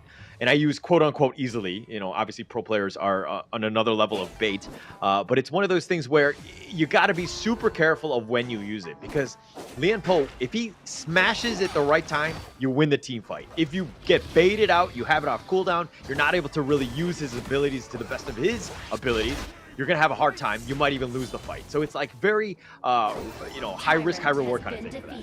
Yeah, and here's one of the benefits of taking a Fang, right? Siri here is definitely going to be capable of taking down any one of the neutral objectives by himself. And that's one of the strategies that has really worked out well for Nongshim, which is to have divide and conquer, right? That's the whole plan. Yeah, and it's attracting attention, right? Like, all of this stuff in the mid lane is really not a serious push. Yes, they're just dealing with the minions. Yes, they're just chipping them out, throwing them in a loop, so to speak. But now look at what, Siri's done. He's pushed in the top lane. The top T2 is going to take a little bit of damage. The Dream Roam, the Wind Slash was on point, but the Infinite Vastness, he's going to look to just maybe go aggressive. No, he actually backs on out of this one. SCARZ does not want to take this team fight. Yep, so take a look.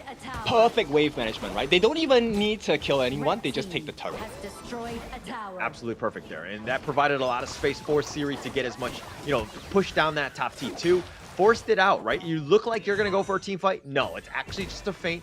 The real thing is that we wanted to get the objective top. Yep, and with all of this little plays around the map, Illusion now rewards himself with the Savant's Wrath. He is a menace at this point. Every Kachosen, every Ryu engine is going to be extremely painful. Yeah, it's going to be huge, but is he able to find them? I mean, ASD is a nice target, Jens as well. Great stun thus far. Everybody's so low from SCARZ, and it looks like Haku is continuing to take the Tyrants. I don't know if Arashi's going to be there. He does have the Smite. Wind Slash is going to be a little off the mark. I don't think he actually goes for this Unruly Blade. Jens has already been killed, and they've got the nice little knockup. He throws out the Truth. Rilbur is doing some damage. The Dream Roam all the way around. The Dream Bubble as well. Kyung is limping away. He's going to be fine. ASD not as lucky. He's going to be killed here. Rilbur continuing to fight. They did get Illusion in return as well as Haku, so it's a 2 for 2.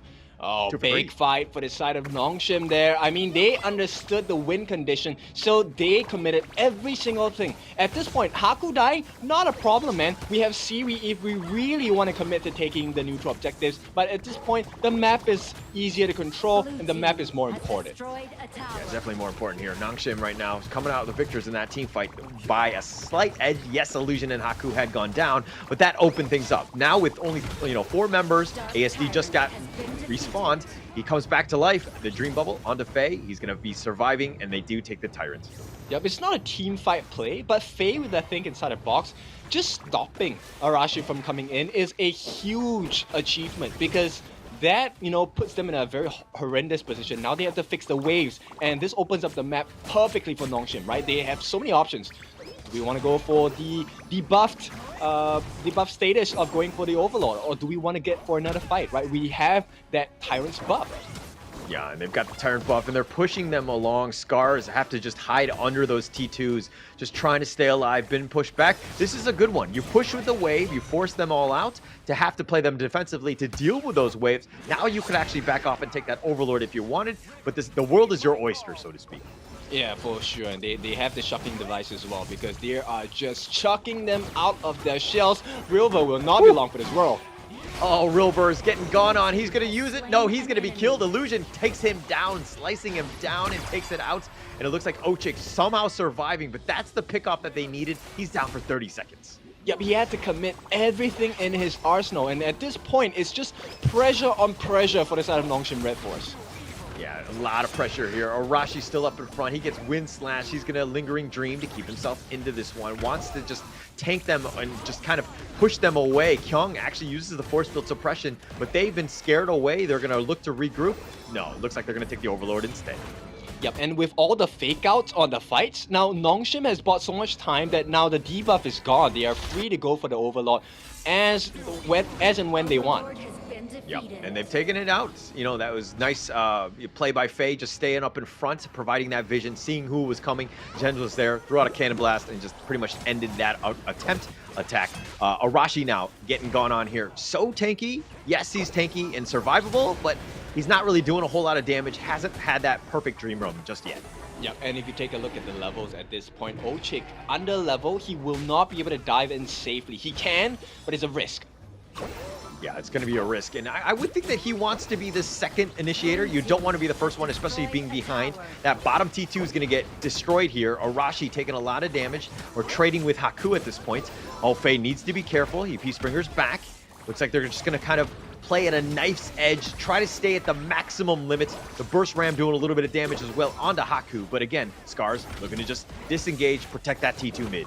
Yeah, both teams have already burned out their Radiance here. Nice catch by Ochik, but look at the damage that's returned back to him. He's taking quite a bit. Looks like he's going to go back to the fountain to just kind of heal up. Oh, but they got Haku. That's going to be a big win for them. But the T3 was traded. So Nongshim realizing that, hey, we've got this. The nice little truth onto Kyung, pushing him back. The Enlightenment doing a lot of damage. But SCARZ is getting a little bit low as well. But Kyung is the first to fall on that one. And it looks like they got two. But now can SCARZ, what can they do to get back? It's a consolation prize, right? At this point, they have to do so much. Now they have to clear the wave. They have to deal with the Overlord Vanguards as well. They did clear out the Shadow Overlord, right? So that's great. But at this point, once the game resets, even though it's just a 3,000 gold lead, the waves are just destructive on the side of Nongshim RedForce. Yeah, and it looks like, I mean, they've been pushed back. They have to deal with the waves. They've kind of fixed that one. The bottom was kind of in the mid area. Obviously, that will push in that bottom lane. But SCARZ realizing that, hey, we need some more damage. We're going to go with this Tyrant here, just try to blow this up. We're getting something out of those 2 kills.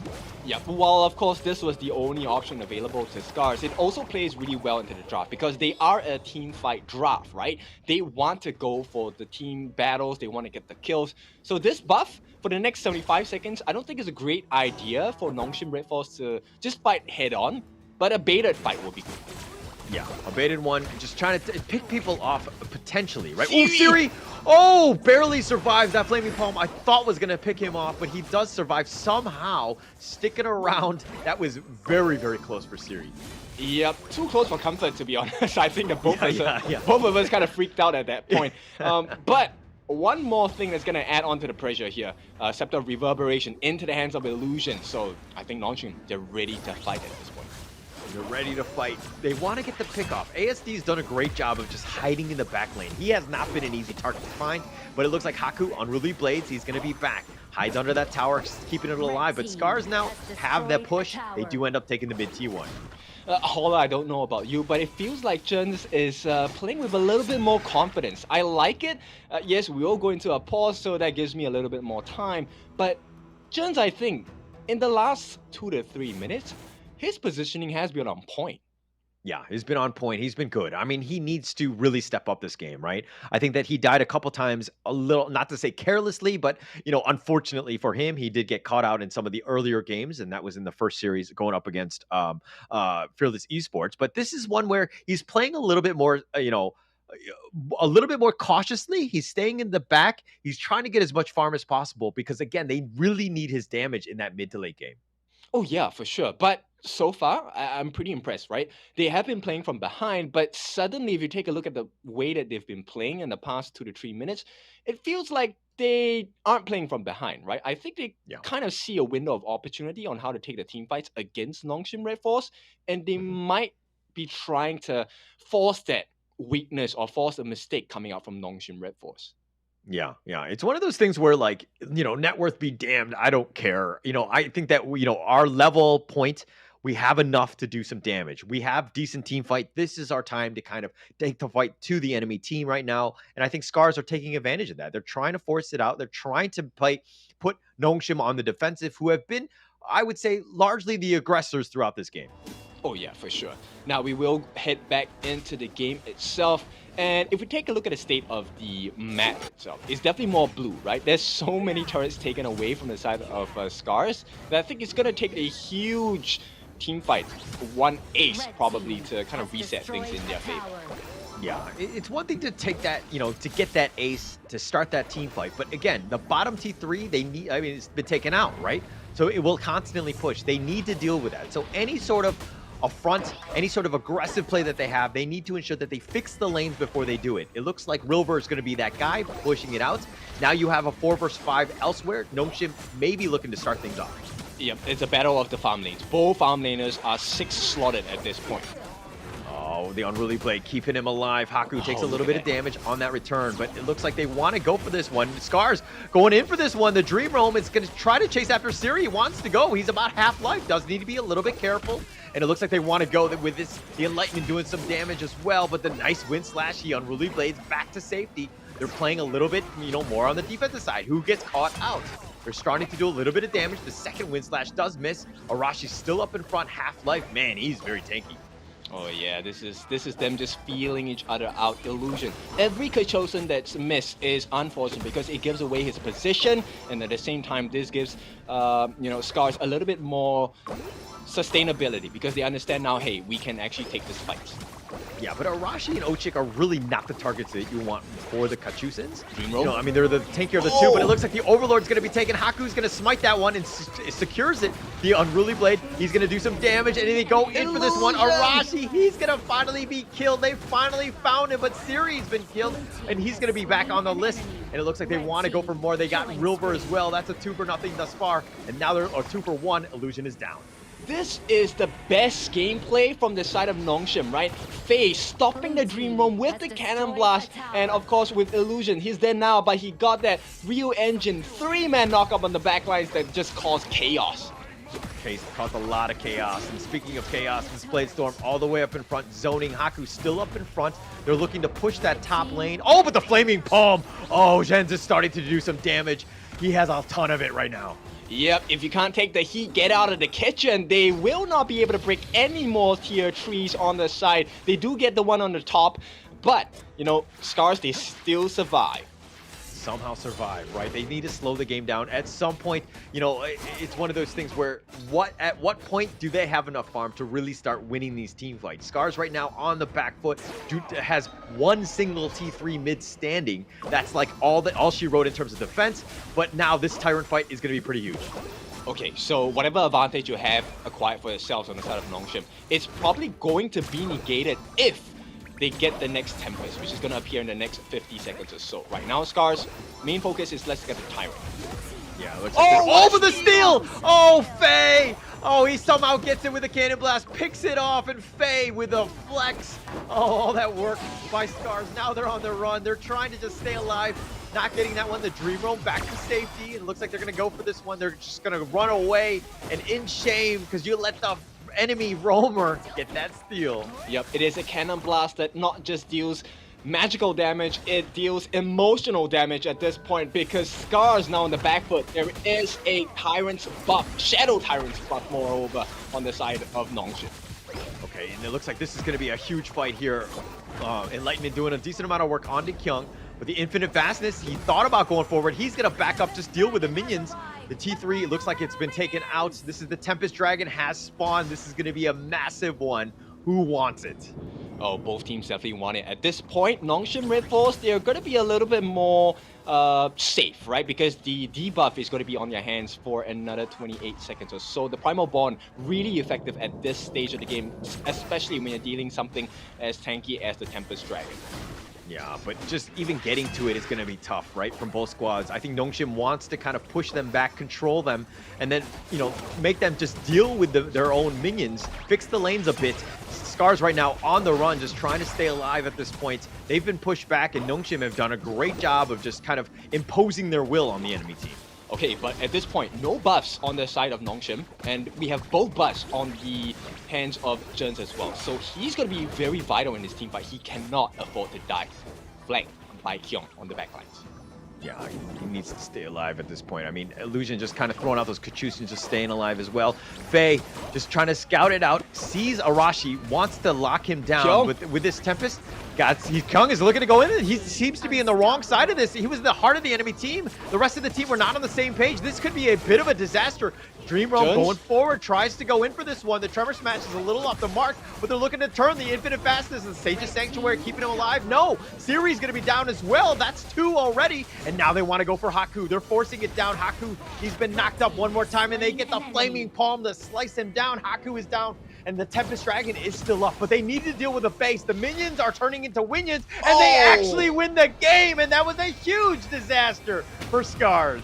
A big miscalculation there. It was looking perfect for the side of SCARZ. That was really unfortunate. Just one slight mistake, and that's how much of a difference something and some decisions can make for you. SCARZ, they were in it. They were locked in for the win, but the Winions said otherwise. Yeah, this is one of those moments where you're so tunnel visioned into that team fight, just trying to win it out. I mean, they had a great team fight. They got 3 pickoffs, and they were like, oh, we got this, we got this, we got this. But the entire time, the super minions were bashing on the base, taking it out, and minions turning into Winions. Yep. A little bit unfortunate, but hey, this is what happens, right? And when you're in the heat of the moment, things aren't really clear for certain parts of the map. And with that being said, congratulations to Nongshim RedForce. They will take up the first game of this best of 3 series. SCARZ once again handed another L for learning in the first game of the day. All right, at what point SCARZ is just like all the learning is just making their heads just giant? Like, when are they going to explode, right? Like, when is that going to happen? Well, it needs to happen ASAP at this point, right? Take a look at the farm on the side of Nongshim RedForce. I want to highlight Siri. Siri hit that 12k farm pretty early in the game. He was 6 slotted right from the get-go, right? Last item, Sun Chaser, that proved to be the turning point. But that last fight was really SCARZ just showing up because Zhen's was having so much damage across the entire team fight. Siegebreaker, he dealt a total of close to 30% of the team's damage here. And unfortunately, while it was enough, it wasn't enough to save the game. All right, look at Nongshim. Look at the damage dealt. This is all across, you know, in terms of hero damage that they did. They had 4 heroes over 100k damage. Everybody contributing here. Even Faye, he was on point. He had those steals. He had almost everything that you want from the roamer. But, you know, Kyung, he was kind of like the weakest link with only 93k damage. Yep, unfortunate, right? But, you know, take a look at the damage eaten on the side of SCARZ. While there was a lot of damage dealt by Nongshim, SCARZ, they had Arashi just taking up 203,000 of that damage along with the other teammates as well. Now, this one was a much closer game. In fact, SCARZ had the goal lead at the end of the game, and Nongshim just edged it out. Very close, and we'll see the highlights. This is really back and forth. This is 2 evenly matched squads. We knew it was going to go down to the wire, but letting minions win it out for you, I didn't expect that much, right? I think SCARZ had a chance. They had that great team fight. They set things up, of course. Nongshim having a pretty decent early game, pushing it out, making SCARZ play a very defensive game. But SCARZ, I like their resolve. I like the fact that they were able to come back, win out some of the, a decent number of team fights to get themselves back in the game, extend it, give your team a chance. And Zhen was able to do a lot of damage, but unfortunately, they were not able to win this game. Yeah, so it's one of the tough things, right? It's actually really hard to buy time against a team as good as Nongshim RedForce, and SCARZ successfully did it. The only thing was they just didn't manage the waves well enough, and I think this is something that SCARZ is going to definitely take as a very endearing lesson because it is a painful loss, let's be honest about it. Yeah, for sure, for sure. And it's one of those things where the Tempest Dragon was about to happen. The first thing you need to check is where are the lanes, right? Is anything at risk? Can we even contest the Tempest without, protecting, like without just like leaving our base wide open, right? We need to ensure it's there because if you're looking at it now, the minions are pushing in the bottom lane, but the team fight is happening, right? So they're so tunnel vision, they didn't see that those minions were coming, but of course, the MVP here, Haku, 100k damage. He was just on point, but the damage taken, 221 as well, quite a bit. Yeah, no doubt about it, right? The way that Haku set up the team fights for Nongshim RedForce was one of the winning markers for the game itself. He was the main cornerstone, if not the only cornerstone of the team, because everything played off of Haku, right? Haku was the one responsible for jumping in. Haku was the one responsible for soaking in the damage, allowing the rest of the teammates to really capitalize on the fact that they were so focused on trying to burst down Haku that it allowed so many situations like Faye coming with the Cannon Blast, Mai, Illusion coming with the Ryu Engine, knock up on that 3 members on the side of SCARZ, which really turned the huge team fight, got them the buff, got them the neutral objective, and put them in a state of the game at this point. But once again, this is just the first game. It is not over just yet, so we'll be going for a short break. When we're back, let's see SCARZ once again. Can they learn from their past mistakes and put one over Nongshim RedForce? We'll see you later.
tell you what you can't do. Gotta change your head.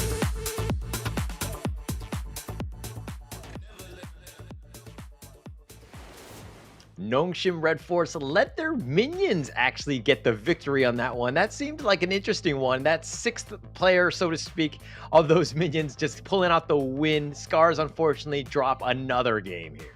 Yep, this is not the situation they want to be in, and this is going to place the fate of the team in the hands of the other teams as well. So let's see, right? SCARZ, they need to recover, they need to get a win on the board, they need to put some points as well. So second game of the day, I think SCARZ have kind of figured out the winning formula, right? They like to play for the late game, and if you give them the farm, they will be able to hit the strikes that they're looking forward to. But Nongshim RedForce, not the easiest of opponents as well. They are pretty strong in their own rights. Yeah, pretty strong, and I think they're making some pretty good game decisions, right? Understanding when to push, when to, even take that Tempest Dragon at the very end. They were like, okay, we clear out the wave one last time, and then we do take out the Tempest Dragon. Because, again, it's one of those things where if SCARZ is seeing everything, checking out the map, and seeing where the attacks are coming from, then they know to attack. Unfortunately, they weren't able to see that. All they saw was the Tempest Dragon and that team fight, and they ended up losing because of that. Yeah, and this is one of the difficulties of late game, right? Because everyone now is a potential problem. Everyone has farm, everyone has itemization. So you can't just ignore a singular member from the opponent's side. Now, let's go straight into the fate of reality here. It is going to be Musashi and Da Qiao being banned out by SCARZ. Nongshim going to follow up with the Elaine and the Dolia. Okay, Elaine, what do you think about this as a first phase ban? I think it's an important one, right? I feel like maybe they feel that Rilva is enabled by the Elaine pick. Yeah, because, not banning the Ogryn here might come back to bite them, right? In the sense that, it's one of those things where the Dolia ban, fine, I like it. That's a great first phase, but taking the Elaine over the Ogryn in terms of a first ban, that seems a little suspect considering the power level that Ogryn is usually at. Well, we've seen international and world-class teams deal with the Ogryn, right? So it is not all said and done when the Ogryn gets picked. So Yu Huan, as we've already seen, now going to go into the hands of Nongshim. One of the perfect answers as well, Arlie as well. Anyone that is able to melt down Ogryn from range will be great. We also have the potential Shangguan pick coming out from Nongshim, which will be a massive detriment to the side of SCARZ if they get it their way. Okay, well, things that are going their way, SCARZ being able to pick Ogryn, Luong, and Moats, all very meta pick, very strong. This draft is looking to be very, very tough to deal with already. Obviously, they could use a little bit more, probably somebody, like an initiator type to kind of help out Ogryn so that he's not just focus fired. But they have a lot of potential. Like, you see that lineup as a Nongshim coach. What do you pick other than this Mai? Well, I think at this point, let's take a look at maybe a Zhang Fei, right? We want someone that's able to give shields or heals, but in the form of fighting against an Ogryn, shields don't matter that much because his 4% calculates based on your health, not on your total value of life in addition to the shields. So someone that's going to be healing will be beneficial to the side of Nongshim, which is why they picked out the Yu one. Maybe someone like a Ming, I'm not sure. Okay. All right. Well, I mean, they've gone with the Mai here to kind of, again, just kind of round it out. You can kind of get onto Luong potentially, or even the Moats. You have that potential for outplay. I kind of like that pick there. But the Yuan, I think that there's going to be a lot of pressure on him in the sense of Haku just being that frontliner, that tanky, that's providing vision and just kind of being a nuisance, right, up front. Okay. What else do you think that SCARZ needs to kind of deal with the Yuhan? I think at this point, Musashi would be great, but they banned that out as well. But it's always a consideration, right? Do we want to go for the peel or do we want to go for the burst? So I think someone who offers good burst would be great, and someone like Byron makes a lot of sense. At the same time, that's why Nongshim takes out Byron for themselves. I feel like this is a draft checkmate coming out from the side of Nongshim RedForce. Okay. All right. You think that it's coming along, right? The Byron just rounds it out, or just kind of, helps out what they need, right? And I think that this draft is coming along quite nicely. The only thing that they're missing right now is the roamer, but all right, SCARZ kind of going into this one, you see that lineup, you see the potential of like everyone very mobile, minus, even the Byron to a certain extent. You have different options, but I think that, okay, the Mayan and the Cayenne for the sustain to kind of deal with this. Because again, you were talking about how Yuan creates like a secondary phase in each of the team fights, right? With the Unending Sorrow and without. And I think Cayenne kind of helps out with that, where they are able to kind of fight for a little bit longer. Yeah, this support coming up for SCARZ, it does give them a little bit more health, sustainability, which benefits the Ogren, right? But this also tells me there's a lot of emphasis and pressure onto Arashi as the jungler, because if the Ogren does not get an advantage or a lead in this game of game number 2, Nongshim is just going to walk all over them. Yeah, there's going to be a lot of pressure on him to just kind of to really step up on this one. But Arashi, I think he's up for the call. I think that he's the right one. But okay, the Lian Po, you've got the Tremor Smash that can hopefully just dictate and just stop some of the shenanigans that SCARZ is going to bring to the table. So Lian Po here just kind of rounding out that draft. Okay, going into this one, we see that Nongshim is up 1-0. Is this draft good enough for them to take the second game? I think it is, right? I think if they really play with the pacing they had in game number 1, I don't think SCARZ will be able to hit the timings as what they need to and what they want to. Because Tyan is great, provides a lot of heals, but you're losing out in a lot of damage potential, right? And Mayin, great damaging hero, but needs some items to hit the spot. So unless they have like First Blood going to the side of SCARZ, I don't see how this is going to work too much in favor of that. Okay. All right. SCARZ here. This is, of course, game 2. They lost the first one. Nice burst ran by Faye up in front, but now he's in a bad spot. He gets cannon blasted to the face, taking a decent amount of damage here. So Faye does need to back off here. But now SCARZ, again, they lose this one. They've gone 0-2 against both of the other teams in this 3-team group. They do not want to be there. I think that this has got to be a must-win for them, right? It must be. This situation is really tight for the side of SCARZ, right? Which is why you can see them playing with a little bit more aggression this time. I like it coming up from SCARZ, but they need to ramp it up, right? This aggression is not enough. And here we go. Maybe this will be... Oh, they got the nice little launch up. And Rilver actually coming out from the top lane, goes all the way in, takes out Illusion. Woo! Yep, this is them checking all of the, taking all of the checkboxes, right? They need this. So they need the First Blood, they need to go for more invades, they need to make life a little bit more difficult. They need to slow down every single aspect of Nongshim RedForce's farm. Yeah, need to slow it down. They need to take over, and invade as much as possible. I think SCARZ was not able to do that. I think Nongshim were, again, the aggressors in the last game, where they were able to kind of just invade the enemy jungle and contest as much as possible. But SCARZ need to have a much better early game. Oh yeah, for sure. You can definitely tell the aggression here. It's going to be a couple of pokes, right? But Rilver this time just going straight for the Meteor.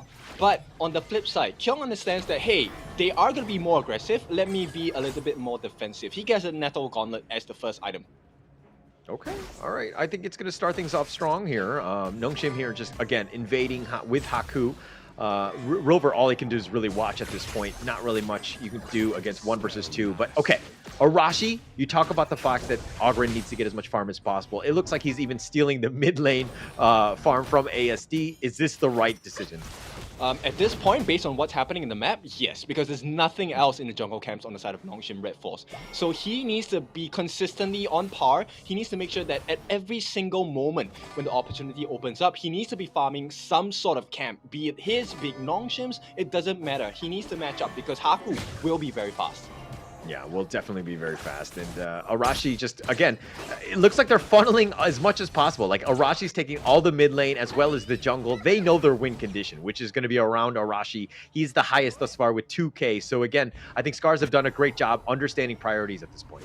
Yeah, until he gets his hands on both the Blazing Cape along with the Eye of the Phoenix, he's not going to be able to open up the map in the team fights for SCARZ. So, Arashi, everything needs to funnel, needs to go into his pocket, right?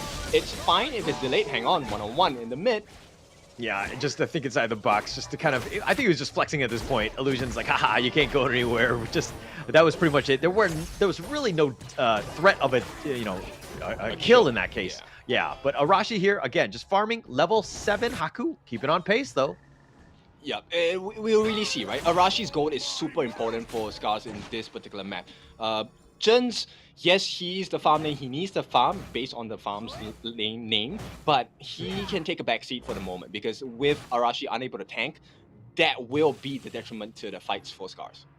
Yeah, for sure. And look at Kyung just cutting the creeps there, dealing with it. And so that River, yeah, not really much. He has to just kind of solo that. But Kyung now making a move to the mid lane. They're doing some damage. They got the nice little knock-up. The Conductor of Souls was not enough, and Arashi goes down.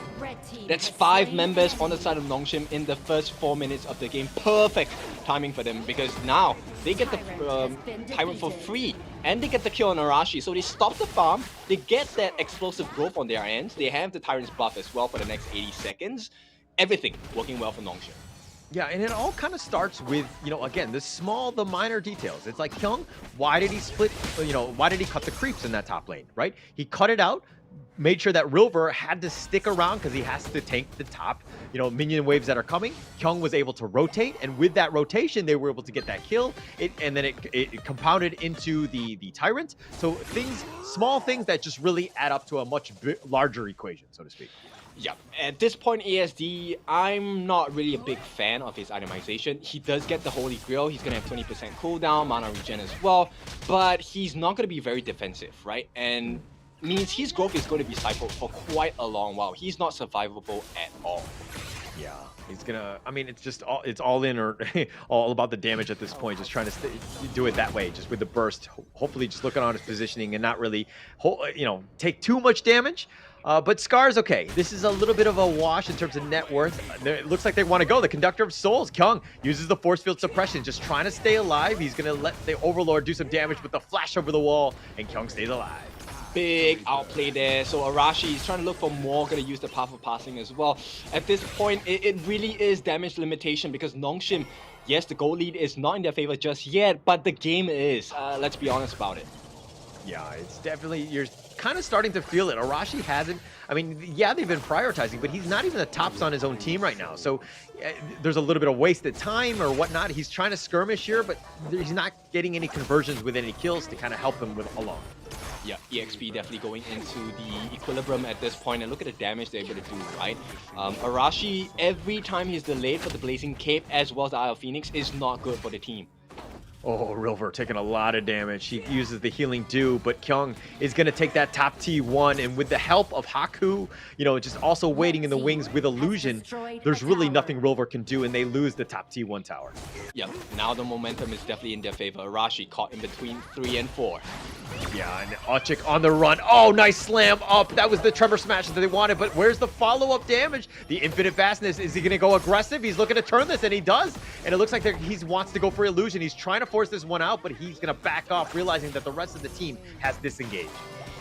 Very beautiful play from the side of Nongshim there. They understood what the risk was. They baited him for a little bit, and for a moment, Arashi was life-stealing like crazy.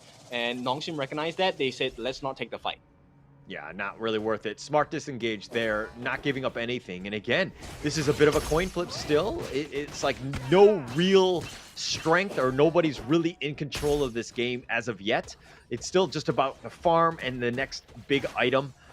Which item do you think is that tipping point for the, either of these teams to be like, hey, I got this, now let's go? I was actually thinking of the Eye of the Phoenix, but Arashi goes for the Ominous Premonition instead, which is kind of interesting to me. I think he feels like Siri is the main problem he needs to deal with at this point. Okay, all right. It looks like, we'll see what items they do get. But, again, SCARZ pushing out that mid lane, just trying to force this out, defending their towers. Okay, but here's the teleport play by Kyung into the bottom lane. Looks like they want to go for Arashi, or they thought about it, especially with that rotation. Haku eats a Cannon Blast. It looks like SCARZ is going to back off here, hopefully take their own Crimson at this point. Yeah, they have to. At this point, Illusion actually gets the Insatiable Tomb. So it's a perfect situation going up against the Allgrim, right? At the same time, because of the heals, they might need a little bit more sustain, or they will be playing to the strength of Arashi. Yeah, you don't want to do that. He's still level 11. He hasn't really kind of taken a huge lead, so to speak. But Arashi, just pushing ahead. This Tyrant is going to be massive. Illusion is going to be joining as well. He's making a rotation. The Unending Sorrow used once. That's going to be phase 2 of this team fight. How do they continue? The Tyrant is still up in there, and it looks like Rilver's going in for this one. He tries to get in, but Rilver's going to be the first to fall, and it looks like the Infinite Fastness on the sideline. He wants to go aggressive. He's going to go in. Nice 2-man knockoff. Illusion, he dashes away to safety. Everybody's so low. Arashi, we're using that path of passing to get away. Cayenne is going to be killed. Ochik, that is. Jens is going to be killed as well. And Kyung is chasing after him. Conductor of Souls or not, it doesn't really matter. He's going to get 4 for nothing. Yep, and this is where the range comes into play, right? So Nongshim just overstepping the boundaries, and for good reason as well. SCARZ just don't have the damage, they don't have the survivability as well. And now everything on the map is for Nongshim's taking. Yeah, they're taking everything. They just won that huge team fight, converting it into the Tyrants, and it's looking to be the mid T1 as well. SCARZ right now on the back foot yet again, down 3K. And really, this is the Arashi show. They need to figure something out, how to get him more involved, more farm, some way to do it, but he's falling behind Haku. Yep, and this is why I say, you know, Nongshim RedForce is really smart, right? They're a really strong team, not just in the execution, but the ban picks. They have identified what the win condition is. So it doesn't matter, sure, you have the Ogryn, we just overturn it by having so much control, so much range, so much damage.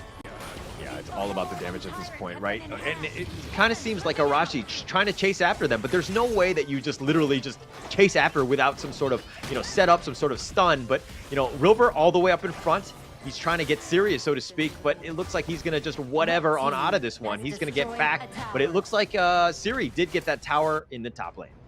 Yep, so it's everything in benefit to Nongshim, right? Because one of the things that is bound to happen when you play a tie-in, Ochik, he needs to be in the team, he needs to be close, and this opens up so many opportunities for Faye to land that perfect Tremor Smash, right? And with the control, Kyung just follows it up. The synergy is just insane coming in from Nongshim RedForce. Yeah, they have a lot of synergy, and they're playing well together. It's one thing to have the right heroes, but to do it well coordinated, right? Arashi's still up in front, trying to deal with this, but Faye just scouting it out, realizing that there's really no threat at this point. Yeah, and until Nongshim RedForce, you know, unexpectedly makes the mistakes of really clumping up, it's hard to find the value for Rilver in the team fights as well. Oh, the burst ran forward. He's going to go for the Tremor Smash, connecting onto 2. They want to go for this fight. They actually dive it. They take the bottom T2 and they continue on. Arashi taking so much damage. He's going to be killed. It goes the way of Siri, and they also got Ochik as well. So that's a 2 for nothing thus far. And it looks like they're pushing, but those minions are going to be cleared, and it looks like they're going to back off here. Yeah, what can they do on the side of SCARZ? They need so much more time, right? Oh, hang on! Oh, Jens! Oh, Siri with the outplay. He gets the damage and he gets on out of there, and Siri gets another pickoff. Yeah, man, he did that without the Sun Chaser. Now with the Sun Chaser on hand, he's just essentially gonna be out of reach. Okay, it looks like the bottom T3 is going to be taken, as well as the mid. They're forcing it down. Nongshim are in full control. The top lane has no minions. It's all the way on their side, so they're going to look to back off, but the base is, again, wide open. Nongshim looking to just back off, maybe take the Overlord, and then make one last push. Yeah, we're about 2,000 gold away before Siri gets the full 6 slotted sets. So this is not an ideal situation for SCARZ at all. And at this point, I find it really hard to see an opening for SCARZ to really make any comeback, unless there is a huge major mistake coming out from the side of Nongshim RedForce. Yeah, I mean, to lose this game with this lead and the amount of map control they had would be disastrous for Nongshim. They would have to make some pretty huge mistakes to do it. But again, if we're looking more on the SCARZ side, how did they get back in this game? They need to find simple pickoffs. Just slow it down. Oh, but a nice Tremor Smash, the infinite vastness. He's going to get on out of there. And ASD trying to run for his life. Ochik as well, but Rilver's been killed, and they're forcing it down. The Soul Resonance is trying to heal up Arashi. He's on the run, but he's being chased. Haku not letting him go, and they're continuing to duel. That top T3 is taking a little bit of damage, even from the minions. Arashi's still up in front. Haku gets cannon blasted to the face. He's going to back off. That T3 top has been stopped. They can't do damage because they don't have any minions. Yep, you know what? But they don't care. They're gonna try and enforce it. They will enforce their will. It is going to be Nongshim. This is a barren base coming in for the side of SCARZ. And with this, they leave them to deal with the pressure. They're gonna start working on this Shadow Overlord. Yeah, this one's going to be a free one, right? With all 3 lanes pushing, they've taken all the towers, the T3s, the base is the only thing standing, and all SCARZ can do is watch at this point, understand that, hey, we are so far behind. How do we get back in this game? I absolutely have no idea. I'll be honest about it because every single itemization that Nongshim is doing right now is the benefit from the defenses of SCARZ, right? Let's just focus about Faye at this point. Frigid Charge, the earworm that comes out procs it, and he's gonna get 12% of his health as a shield right as the fight starts. Yeah, right as it starts. I mean, he's just kind of up in front as well. He's just so tanky. They can't deal with Faye. And he like spots out all 5 members because they're sticking together. So they know where they are. And it looks like they want to just kind of, you know, just push this out. All the super minions are pushing it. It's just so difficult. Nongshim looking for the nice burst ram. The Magma Slam on top of this one. But the Conductor of Souls has been committed early. He's going to be killed. Arashi's down for 40 seconds. ASD is trying to whittle back, but they take the base. And Nongshim get the 2-0 over SCARZ. Clean game, and Nongshim RedForce, they will follow suit along with Fearless Esports Hong Kong and take a win over SCARZ. Now, this has been a painful lesson for the side of SCARZ, but it is not the end of the day yet, nor is it the end of their chance. They still have a chance tomorrow, but this will be the last we see of SCARZ for today. Now, let's cover a bit about how the game went. Holler, I don't like to sugarcoat things. How was this game for you? It was tough. It was tough to watch if you're a SCARZ fan, right? It's one of those things where they were kind of behind. They really didn't have ways to catch up. They kind of struggled, right? They didn't really have the best laning phase and setting themselves up for kind of, you know, a bad game. And Nongshim are great with the lead. They understand how to play with when they have that. So it's one of those things where, okay, you talk about the losses just being learning lessons. I think that there's going to be a lot of lessons today as they went 0-2 against both of the other squads today. But SCARZ, that's going to be the end for them. We're going to see them tomorrow against the same 2 teams. They really need to bounce back. Oh yeah, for sure, right? And this is one of the things that I really want to take a look at, which is Haku. Really interesting, actually goes more for a utility base. So with the breakthrough robe, but more importantly, is the venomous staff, right? Most of the time you would leave it to maybe Illusion to do so, but they wanted Illusion to focus more on the damage, right? So he got the Insatiable Tomb, Savant's Wrath, probably going to the Void Staff after this, Scepter of Reverberation. So Illusion was in charge of the main damage, and Kyung responsible for that secondary Flash Initiation, Axe of Torment, Frostscar Embrace, Demon's Bane, Pure Sky. A lot of damage reduction, but a lot of damage as well. All right, okay. I wanted to say one thing on that last slide, but it was like Illusion was 0, 2, and 6. Net worth was about 8K, second only to Faye, which is the roamer, right? Is Illusion doing enough on the Mai? I know that they won, but it's one of those things where it's like, even moving forward, is like the Mai pick the right pick for Illusion? Oh yeah, it's definitely. At this point, right? Illusion, you can take him as a pawn on the chessboard, right? He absolutely is okay with dying because end of the day, a lot of the damage comes out from Siri, right? So as long as Siri stays alive, it doesn't matter who dies, right? The important members are for Haku and Siri to survive, and anyone else is really just the enabling factor for the side of Nongshim RedForce. And once Siri hits the strike, take a look at that goal lead, right? There was no coming back. Yeah, but it took about 8 minutes for them to get into this one. I mean, SCARZ had a decent chance in the earlier game. They were trying to farm as much as possible for Arashi. Unfortunately, it didn't pay off in terms of dividends and kills. There was a lot of I would say wasted gank attempts that were happening, and then it kind of just snowballed from there, where Nongshim RedForce really took it to them, and they were to get them picked off. And Siri with that nice little pick off, and this is the game-ending win that they had. They just took out the base in the end. Yep, and this leads us to our MVP, Haku, dealing 86,000 damage in total with a KDA of 2, 0, and 6. Not only did he tank, he got the damage in as well. Now, Haku just paved the way for his farm laner to capitalize on his growth. So, well played to Haku. Yeah, very well played. And that's kind of what you want from the jungler, right? On the Yuan, just being this nuisance, doing that damage, taking damage as well, just being that frontliner, and that's kind of what you were on. I mean, impressively, he was like farming at the same rate, if not faster than Oghren. He was contributing more even to in the lanes. So that's kind of what you want. Again, Haku played it, a well-deserved MVP.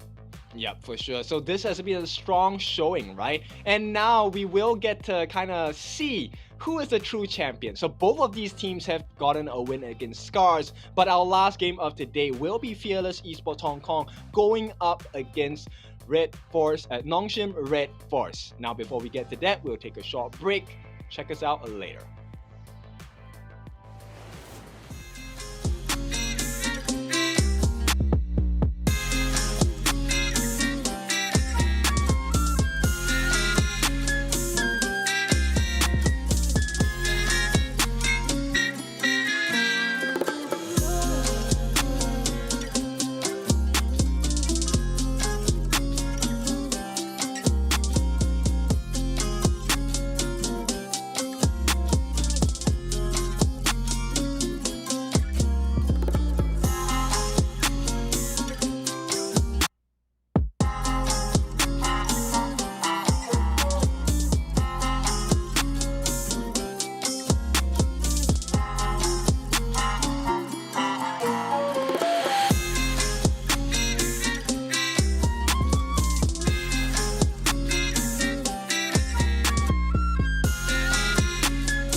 I'll tell you what you can't do. Gotta change your head.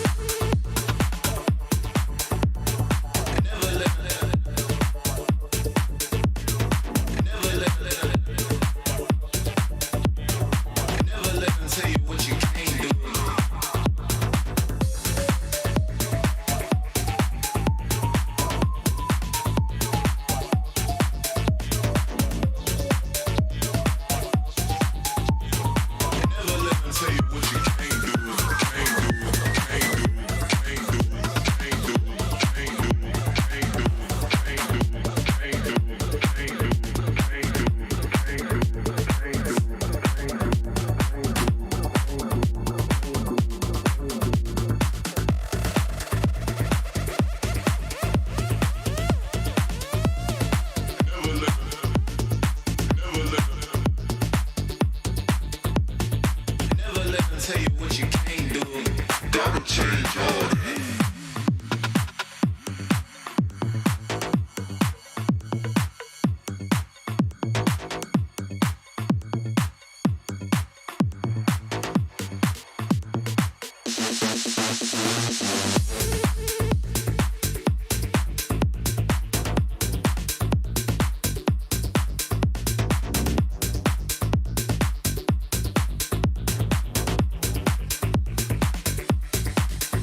and tell you what you can't do. Gotta change your ways.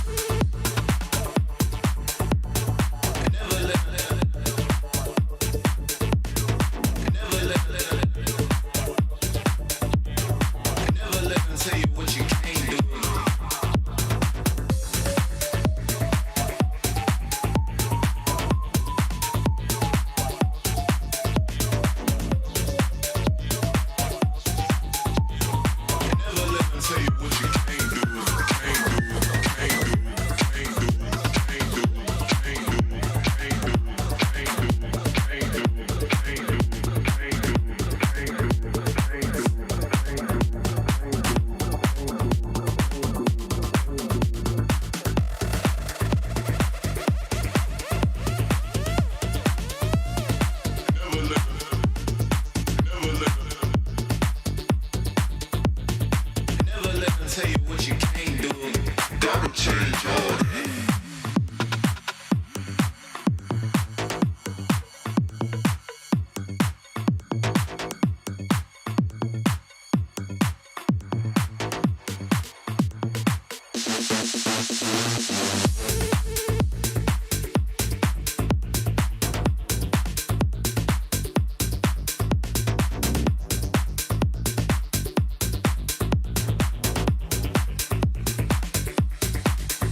Luong doesn't have any strongly held beliefs beyond safeguarding his own interests, but when it comes to that, he'll spare no effort. This is his passive skill, which automatically grants him a stack of mark every second. At a certain number of marks, he gains an enhanced basic attack. This is his main damage skill. It enables a shield that deals damage to nearby enemies either when it expires or when he manually disables it. His skill 2 provides movement and crowd control, letting him charge forward to damage and stun enemies in his path. Luong's ultimate is a teleportation skill. It provides the selected teammate with a shield and after a short delay, teleports him to the teammate, restoring health to teammates within range. Upon arriving, Luong also gains an extra movement speed bonus. Notably, the longer he channels for, the stronger the shield and the greater the magical damage dealt by the teleportation. This combo is great for protecting teammates that are being overwhelmed. First, select a teammate to provide them with a shield.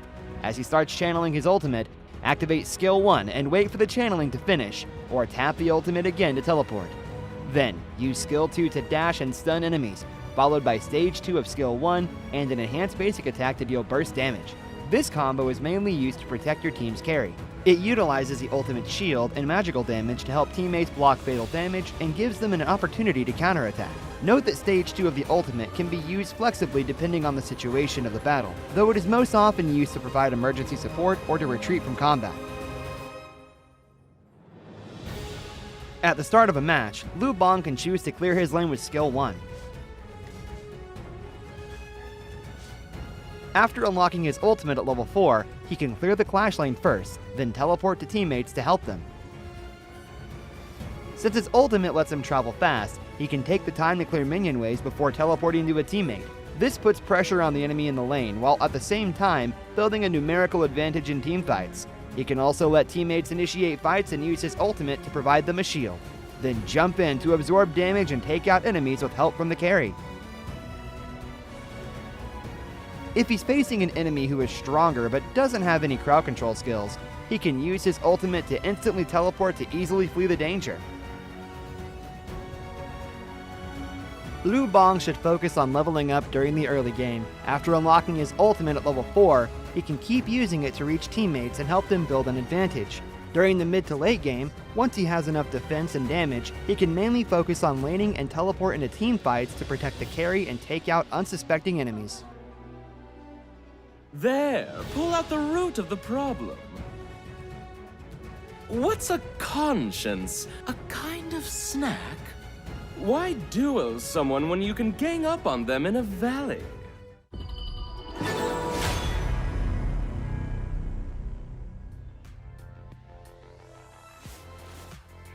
Welcome back. It is time for the last series of the day. It's going to be the Battle of the Giants here. Fearless Esports Hong Kong going up against our Korean counterparts, Nongshim RedForce. It is your favorite kind of tofu, Kindofu, and with me today is Holler. How you doing, man? Good. I'm excited about this one. This is, of course, going to be the last best of 3 for today, and both of these teams are undefeated. They both kind of bullied SCARZ a little bit in the sense of just getting 2-0s across the board, but now they're going to be going up against head-to-head, and this is going to be a super exciting game up ahead. All right, so it will be 1 point apiece for RedForce as well as Fearless Esports, and of course, no points at all for SCARZ. So hopefully they will be putting themselves on the board tomorrow when they come back again.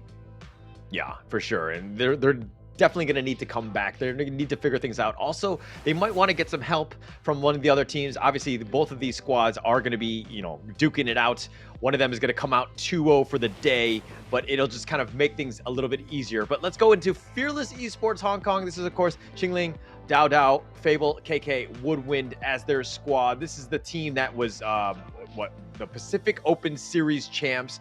They're kind of starting to peak very, very well. They had a rough start of the day against SCARZ, but they really bounced back. They 2-0'd them, and now they're going into the third game against Nongshim RedForce here. Yeah, they kind of found their flow as the second game of the series came on board, right? So it's pretty clear that they are a force to be reckoned with. But right now, Nongshim RedForce as well, a team that's not too shabby. But how do they compare, right? Let's take a look at the 5 players representing Nongshim RedForce. We have Illusion in the mid, Haku in the jungle, Hyung in the Clash, Siri in the farm, and Faye in the support/roam as well. So pretty decent performance put forward by these 5 members. How will they do against Fearless Esports Hong Kong?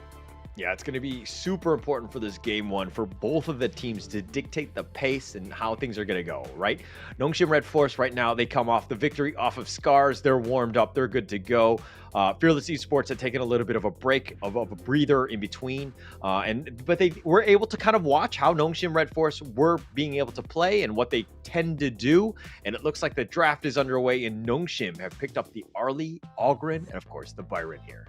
Okay, so late game insurance, right, for the side of Nongshim RedForce. It is going to be in the form of the Arlie. Early game, they're looking for this Ogren and Byron to really hit their strides. But Fearless Esports Hong Kong, Zhang Fei and Yu Huan, very good early game heroes as well. And you know what? Lady Chen fits the bill too. Yeah, I mean, they across the board, very meta picks, highly contested on both ends. Getting the Ogren, though, I always give the edge to, just because I feel like the Ogren is completely way too strong, at least in my own ranked games, and I feel like it's a scary hero to be going up against. Obviously, FEHK have an answer for it, or else they would not have let it go through, even into that second pick for Nongshim here. Yeah, you know what? I think we're pretty familiar with how Dao Dao was performing in the earlier Pacific Split 2 qualifiers finals, right? So he was always on point with the Yu Huan, and I expect nothing lesser than that today as well. So it really is a race, right? Who is going to get their farm first? Who's going to have the levels faster than their counterparts? And looks like they want to deal with lesser stuns, lesser disruptions on the side of Fearless. So Mozi as well as the Yaria will be taken out of the picture. Yeah, and the Yaria there, people were like, hey, it complements so well with the Ogren. They wanted to ban that out. You don't want to let the Ogren get even stronger and more difficult to deal with the potential stuns as well. So it's a nice little ban for them, but it looks like Nongshim have gone straight up on against the farm laners, Ho Yi and the Luong, kind of limiting things a bit for FE at this point. Yeah, we have seen a couple of solutions offered by multiple teams coming in the form of the Direnzier, and looks like it will be picked up. But I'll be honest about it, we haven't had the best responses of Direnzier picks across all of the different qualifiers. So I am a bit fearful for this Direnzier, even though it's played by KK. Yeah, and I think, it's for me, the D-Range, it hasn't really had too much success. Its win rate hasn't been the highest as well. It just really hasn't been able to shine, and I just think it's because some of the other farm laners are just outclassing it. Like the Arlie, the Luong, the Ho Yi even. All of them just kind of contribute a little bit more. D-Range has its potential. It does a decent amount of damage if you can get them going, but again, I feel like in terms of a farm laner, it's not exactly top tier. Yeah, at this point, and plus with the disruptions coming out from the Sun Bin and a Princess Frost, this is going to wrap up the Nongshim RedForce lineup, and I like it a lot. There's a lot of control, a lot of disruptions, and I would find it really difficult for the side of Fearless Esports to really hit their strides in the mid game. Yeah, and Fearless Esports right now, I feel you have the Zhang Fei, that's kind of tanky. The Yuan, again, just has that heal and the way to deal with it. They pick up the Mayan to kind of just round out this draft, giving Xingling that Mayan. I think he's great on it, but going into this one, it's going to be really all about the back line. How did they get in there? Are they able to get control of them and just kind of burst them down at the right time? Right, so any preferences for the draft for either side so far?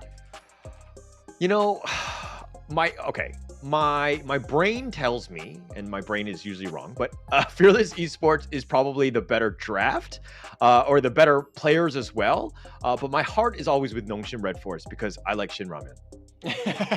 Sure, I think we can run with that as well. I think in terms of execution, it might be a little easier for the side of Fearless Esports, right? But if they play the cards right on the side of Nongshim, it could be a big win in the first game of this series.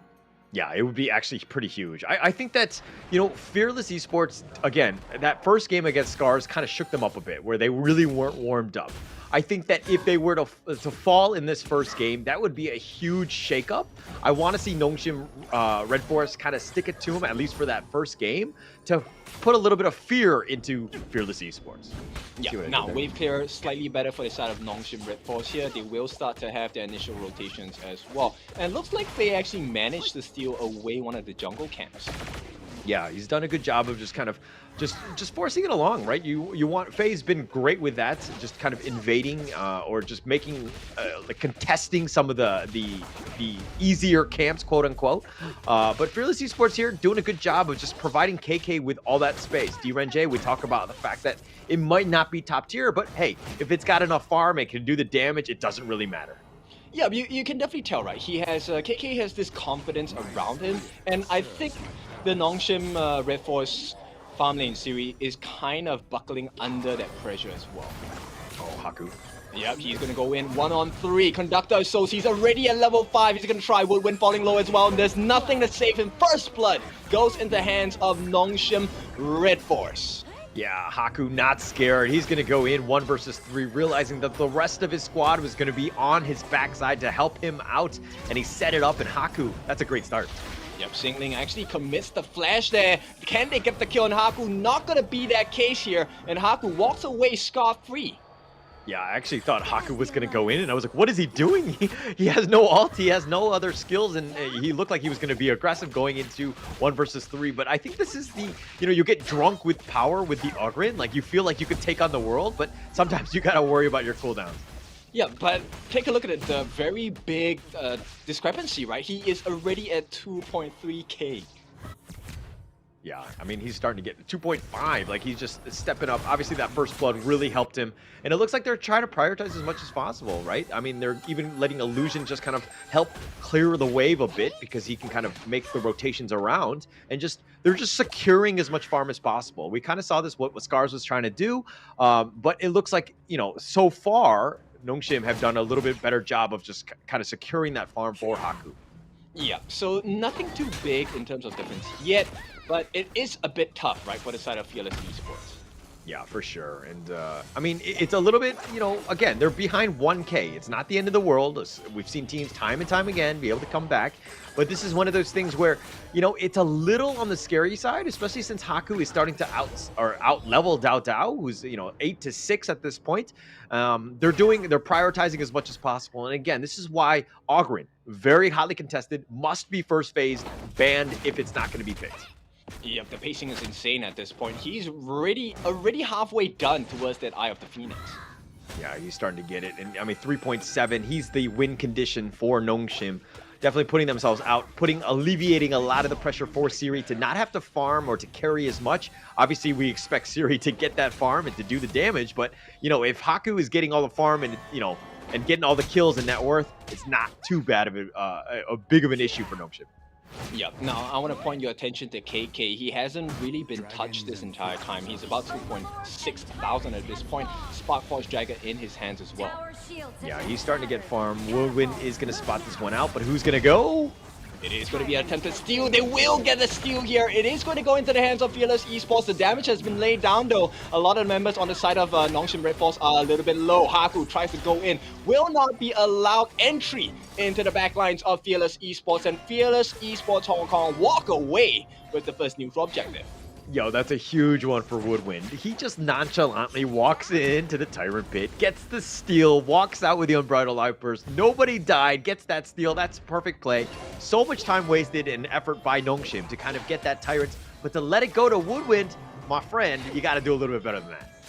Well, this is the perfect picture, right, for the side of Fearless Esports. They didn't have the best start. Now they are kind of climbing their way back. Yeah, climbing their way back, trying to get themselves back in this game. Again, little top lane, little action. Yeah, Illusion going to try and get him with the Shattered Ice as well. Not going to really work out by Haku. It's a 3-on-1 at this point. Dao Dao waiting on the backlines. They will go for it. 2-on-1. Haku just gets all of the help on his hands. Will be soaking up the damage to allow that T1 to fall. And here we go. The backup has arrived. They're going to force out the ultimates coming in. It's going to be the Unending Sorrow. No, actually, no. It's going to be the Melody of Peace. They're coming with the heals for Dao Dao. But that's all they can do here. Yeah, Haku right there, just threatening, right? Forcing Jingling to play a little bit defensively. Dao had to make that rotation to kind of help defend, but Haku was up in front. The rest of them, Kyung, Illusion, both of them took out that top T1. It's just space provided, space created, excuse me, and they ended up taking that tower. Really nice play by Nongshim. Yeah, Fearless at this point, I feel like they would want to commit. Unbridled Arbor is already committed, and here we go. Once again, it's going to be the Melody of Peace. So I don't think this is a perfect position for, Fearless Esports to take a fight. Yeah, they're going to back off here. And again, Fearless Esports using their skills just very defensively, just surviving. Yes, they're looking to sustain, but Nongshim is kind of like poking and prodding at you. See what your reaction is. If you use the things like the Unbridled Outburst, then they look to disengage. But then now they know that, the timer of that cooldown is going to be there. Yeah, and now matching of the itemization as well. Kyung gets his hands onto the Exit Torment, and he gets a tier 2. This is 6.5 minutes into the game. Yeah, very quickly done. And again, it's just about the rotations, the moving around, seeing where they are. They were in their own jungle. They've been pushed back, but it looks like there's a little action in the mid lane. Yep, that's a lot of damage, and here comes the heals as well. Once again, Dao forced to use his ultimates prematurely before the actual fight. Yeah, no real chance. Again, just staying alive. And again, I mean, it's not the biggest issue because of the fact that it's still really early in the game. But like later on the mid game, this is very depressing. You don't want Dao to be using those Unending Sorrows that early in those team fights. He wants to be up front, just trying to do damage, chipping away. And then when he gets focused, he uses the Unending Sorrow to get out of jail free. Yeah, now, bear in mind, KK has had a lot of time and space to farm. He does have his 2 core items, the Doomsday, along with the Spark Pulse Jag as well. Yeah. Okay, so he's getting the right items, and now they're being pushed along. But Nongshim, look at this. Sees that everybody's kind of invading their own jungle. They have no minions or whatever, but the commitment onto Kyung there. He is falling a bit low. Nobody's able to kill him just yet, but he's in the face of Fable. Will he get the kill? It is going to be Dao. He sets the tone here. Gets the first kill. Will they look for more? They will look to back out instead. In the meantime, on the bot lane, they're also having a split push. Haku wants to buy more time. He's going in. 1v3. No other lifesteal to be had just yet. He is in a position caught in the middle of 4 at this point. Conductor of Souls gets the heals. The time flux making so much work. Where's the time left as well? Not going to be here. Haku just trying to sustain through the fight, and the damage has been done. Fearless Esports will get a kill, unfortunately. It is going to be, no, it's a death. So they drop 1, they lose a T2, and it's all about Nongshim.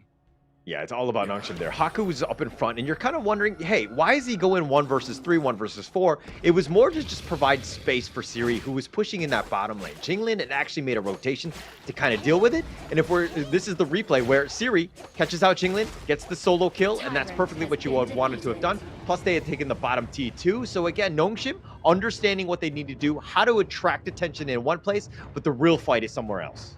Yep, double whammy there. So he gets a level advantage from the kill on the Xingling. He gets a Tyrant buff as well, so that's going to increase the EXP.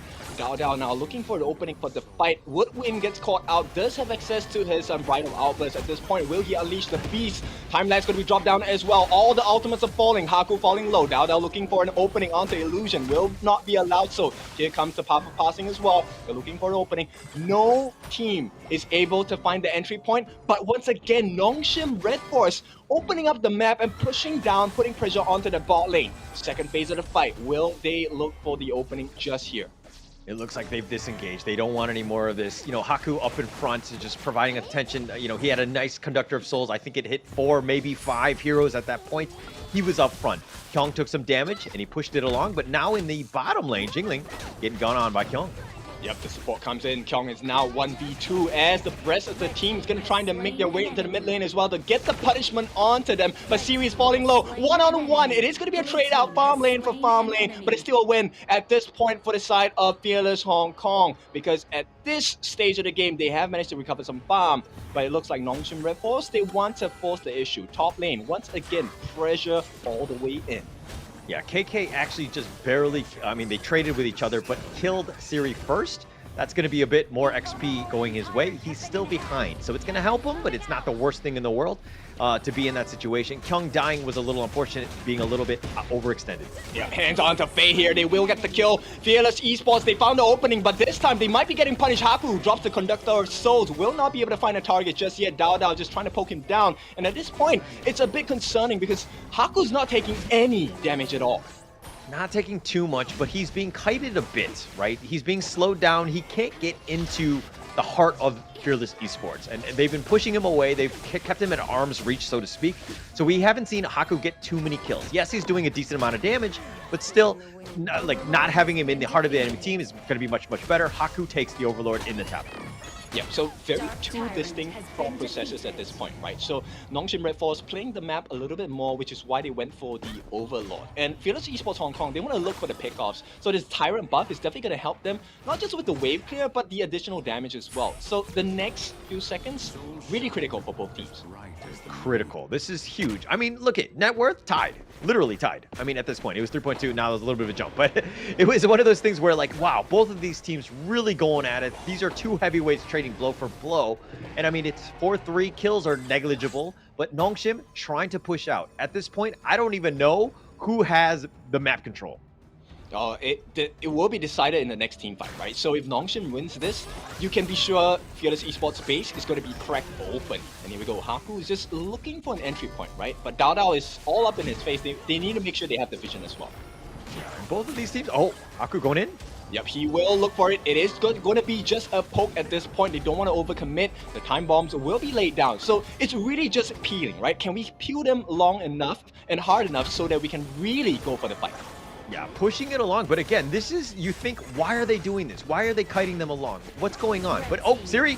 Oh, first kill. It is going to be Siri who's taken down, and this is the marker they've been looking for. Fearless Esports going on to Haku. It is a 2v3, but the backup has come from the backlines as well. Dao looking for it. They will lose out KK, so no farm names, but the damage is still able to be laid down at this point. Haku, supported by Illusion. Dao in a 1v2. Does he have ultimates? He will commit it at this point. Going for Illusion. Alpha passing slows it down, but will not be able to stop the death. But one-on-one, Haku gets the return kill, but it's still in favor of Fearless Esports Hong Kong because they have two members still surviving.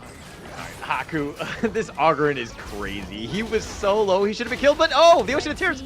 Yep, it is going to be a finishing blow, a rampage, as Fearless Esports now run rampant across the map, but they have to make some security measures because the bot lane is being threatened at this point. Looks like they will let it go.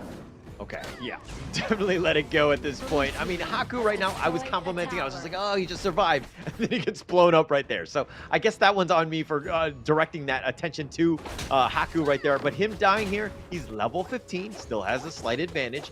Obviously, dying there was a little unfortunate for him. But hey, Nongshim, they lost a lot of their team members at this point. They're actually behind now. Yep, it's a bit unfortunate, right? And with the EXP swing, now Fearless Esports Hong Kong, they have a decent equilibrium across the map, right? Most of them are going to be close to the 15 level mark, max level. Yeah, and look, let's talk about the net worth here, right? Jingling is actually the highest on his team, 10.2k. He's just been on point. He's 4-1-1, and he's just been he's been an absolute destroyer, providing a lot of space. And KK is doing a decent amount of damage with that space provided. Yeah, now at this point it really is about positioning, and looks like the map pressure is starting to feel in from the side of Fearless Esports Hong Kong. Yeah, it looks like they're going to push in the top lane. The minions are there as well. It looks like Haku is going to deal with this minion siege catapult here. But oh, they got Kyung. Yep, it is going to be a big one. Kyung, without Kyung, there is no initiation of it besides Haku, and that's a really dangerous position. Now they can only choose to disengage. T2 being put under pressure as the next wave is going to start marching in. Yeah, and I think that Kyung is just a little over-aggressive. I don't think he's tanky enough to be that front liner just yet. Oh, but Jingling. Yep, he's working hard. The team is going to try and back him up. Not going to be apparent at this point, but it doesn't matter, right? T2 already taken in the mid lane. Now they just need to make sure they manage that bottom wave, because we've already seen how it's like if you miss out the important markers like clearing the waves. Yeah, super important to understand, to have that map awareness. I mean, it looks like they knew Fearless Esports was going to take the Tyrant, so they went for the Overlord themselves. They do pick that one up. Dao is slowly whittling it away, and Tyrant actually just goes, he's like, yo, this damage is so little, I'm just going to go back in the cave and heal. Unfortunate, Haku actually catches the eyes onto what's happening here. Goes in, tries for the steal. Will he be able to get it? Will not be able to. Gets frozen in the process as well, but it's all okay, right? Nongshim RedForce, they're fine with this happening. Now, the Overlord and the Shadow Vanguards will start making their way, taking flight onto the top lane as well. Yeah, it's going to be pushing, right? This is good. So space provided, at least in that top lane, but now Nongshim can use that. Oh, Siri do gets take the mid caught! team. Yep, it's going to be unstoppable, and that was all credits to Sinlin. Here we go. The beast form has been dropped as well. Sinlin looking for more, gets a whatever. Now they're looking for an opening, and at this point, Fearless Esports will be deterred by that path of passing. Haku is the only thing standing in their way. Yeah, hello Siri, you are now dead. It looks like he's down for about 25 more seconds, unfortunately for him, and really, they can't fight without that. So it's like one of those things where if Kyung went down, they couldn't fight, they had to defend. Nongshim, Siri went down. Again, they have to back off, they can't really fight. So it's one of those things where, hey, you gotta be super careful. If we're gonna team fight, we all need to go together and not get picked off like that. Yep, look at Singling though. Every single whatever he does just puts so much hurt onto the side of Nongshim RedForce. Now, because of this rotations by Singling, they have managed to take the T3 in the middle. The base has been equally cracked open on the side of Nongshim. Yeah, it's wide open in that mid lane. That's going to be a little bit scary for Nongshim, who have done a decent job, especially early, but they're starting to falter. I mean, they're down about 6K at this point. Fearless Esports are finding gaps, ways to just further expand that lead. The super minions are in the mid lane, and it looks like there's going to be a team fight in the bottom. Eyes on Xingling. It's all a poke from the rest of the roster, right? For the side of Fearless Esports. They get some hits in on Dao Dao, not going to matter too much. And I like this, right? They actually abandoned the fight. So Xingling now in charge of just managing the waves. Yeah, so it comes back to that top lane, right? Fearless Esports, we're looking to make an affront on that bottom T3, but not able to do it because they actually have to back off. Xingling is actually going to deal with that top lane, has to fix the lanes. Again, you don't want to be Winyan again, so it looks like Kyung is going to back off, and he's going to be fine, though. Now, I like this risk-taking, though, by the side of Nongshim. They actually get the Azure Golem, so on the backlines, Haku may be able to find an opening. But actually gets spotted out by Xingling. Yeah, gets spotted out, but look at Siri continuing to push. push. Going to be dropped down as well. Illusion pops the Splendor. Time Flux is going to be used to save him for the time moment. But at this stage of the game, Fearless Esports, they open up a secondary lane. T3 on the top, exposed as well. Actually, I'm wondering if Siri could have potentially ended that. I think that he could have put a little bit more front, and then Nongshim just kind of baited more in that top lane. It was actually kind of close. I don't know if he had enough minions to actually push it out. Obviously, Siri doesn't have, I mean, it's a little bit more difficult just trying to solo the base yourself, but, you know, you put a little bit of pressure. Maybe somebody from Fearless Esports get on, he tries to recall and gets back out so that you have a numbers advantage, but Nongshim not able to take advantage of that, and it looks like they're back to a 5-on-5. Yep, I like the notion. Xingling once again catching out two. Oh my goodness, what a kick. It's going to be godlike. Xingling sets the stage. Can Fearless Esports finish the job here? Xingling going to take the fall as well. It's going to be a 1-for-1 shutdown on this. But on the backlines, Dao Dao is helping out the teammate. They're looking for Kyung. Now the Mega Tank is out. Where is Siri? Siri's dead as well. Now just left with Faye as well as Haku. The two against the world of Fearless Esports. And it looks like KK is laying down the pain. Haku not long for this world. The heals come in. It is going to be Haku taken out, and now Faye, one man against the world. What can he do? Yeah, not much, especially when the other guy that was alive was Faye. He was just running for his life. I mean, he really had no chance. He was going to get bursted here, but it looks like they're going to be looking to close the game. Yep, they controlled it, but Fearless Esports ended, and they will take game number 1. Very well played there, right? Fearless Esports just really struck back, understanding that, hey, even if they're behind, they find ways to just claw back into these games. That was a really well-played game by Fearless Esports, understanding how to do so, and they, you know, how to deal with his auguring. Yes, Haku was kind of strong, and he was trying to do as much damage as possible, but he wasn't getting kills, and that's the biggest difference with that play. Yep, I think there was not enough entry points coming in from the side of Nongshim RedForce, right? So every time you had the path of passing coming in from Haku, it looked like a great opening, but it's something very predictable. And I think going up against Fearless Esports, you need something more than just predictability. Yeah, and to be honest, I kind of feel like Sunbin, not the greatest hero for Faye. I didn't feel like there was a huge amount of impact that he had. I mean, he's 0-2-5 here at about 7,000, which is like, you know, half of what Haku had. Not the worst thing in the world against, you know, your own jungler, who's at the top of that. But I felt like there was a little bit of a less impact than Woodwin on the Zhang Fei, for instance. Yeah, and it's not helped out by the fact that, you know, KK was building full tank, right? He had the Doomsday Sparkforge Dagger and along with the Deep Frost Siege as well, and finishing it up with the Cuirass of Savagery. So he was not only able to tank, he was able to lay the pain down as well. Yeah, but look at that damage dealt by Haku. 158,000, the most across all of the players. That is, of course, only hero damage. Really played it off. But, like, look, let's talk a little bit about Siri. I think it was a little underwhelming. Yes, he was split pushing, but the damage dealt to actual heroes, kind of underwhelming with only 59k. Yeah, you know why? It's all due to Xingling, right? This was a huge marker. Now, bear in mind, this gold lead, this 9,000 gold lead, looks great, but it wasn't the case for the entire game as well. Yeah, and let's check out some of the highlights of what we just saw. I mean, again, they were both kind of going at it back and forth. It was a closer game than I think the net worth shows in the very, very end. Fearless Esports understanding just how to farm. And look at this team fight. Haku all the way up in front. Everybody else dying around him. But he's continuing to fight. Gets KK. This is that huge fight. And then this is where, you know, they kind of turn it around. Haku does survive somehow. But Fearless Esports almost pick out everybody else. Kind of a tough situation for them. You know, but right at the start of the fight, I think Siri got taken out, and this is where the difference maker is, right? Because Xingling is able to catch multiple people together with the whatever, and they get serious, and when you have so much CC, it's really hard to play as Nongshim RedForce. Yeah, it's tough. And so this is kind of where, like, is the Faye soon being the right hero here? I feel like they needed a little bit more control or some ways to deal with all that CC to kind of just cleanse it, right? I think you need something to really think about this in terms of like a draft.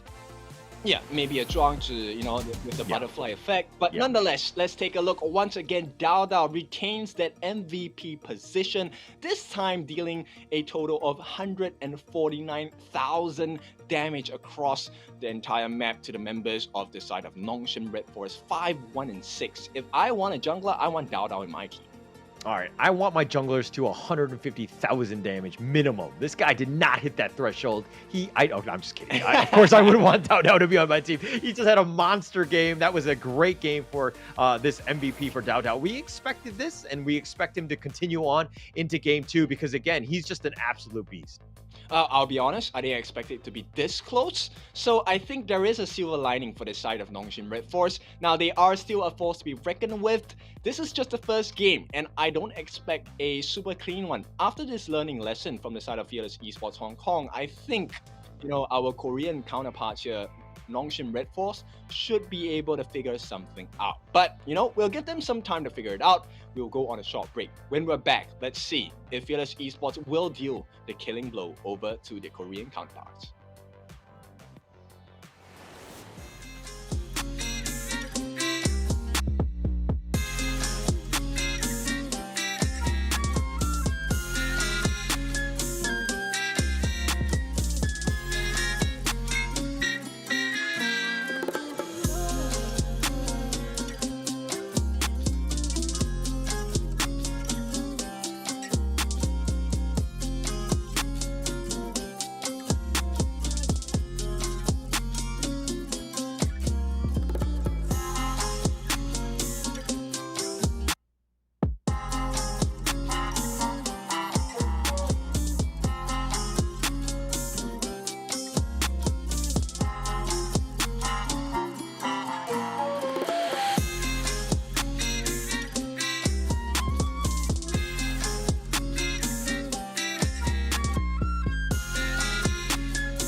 and tell you what you can't do. Gotta change your way.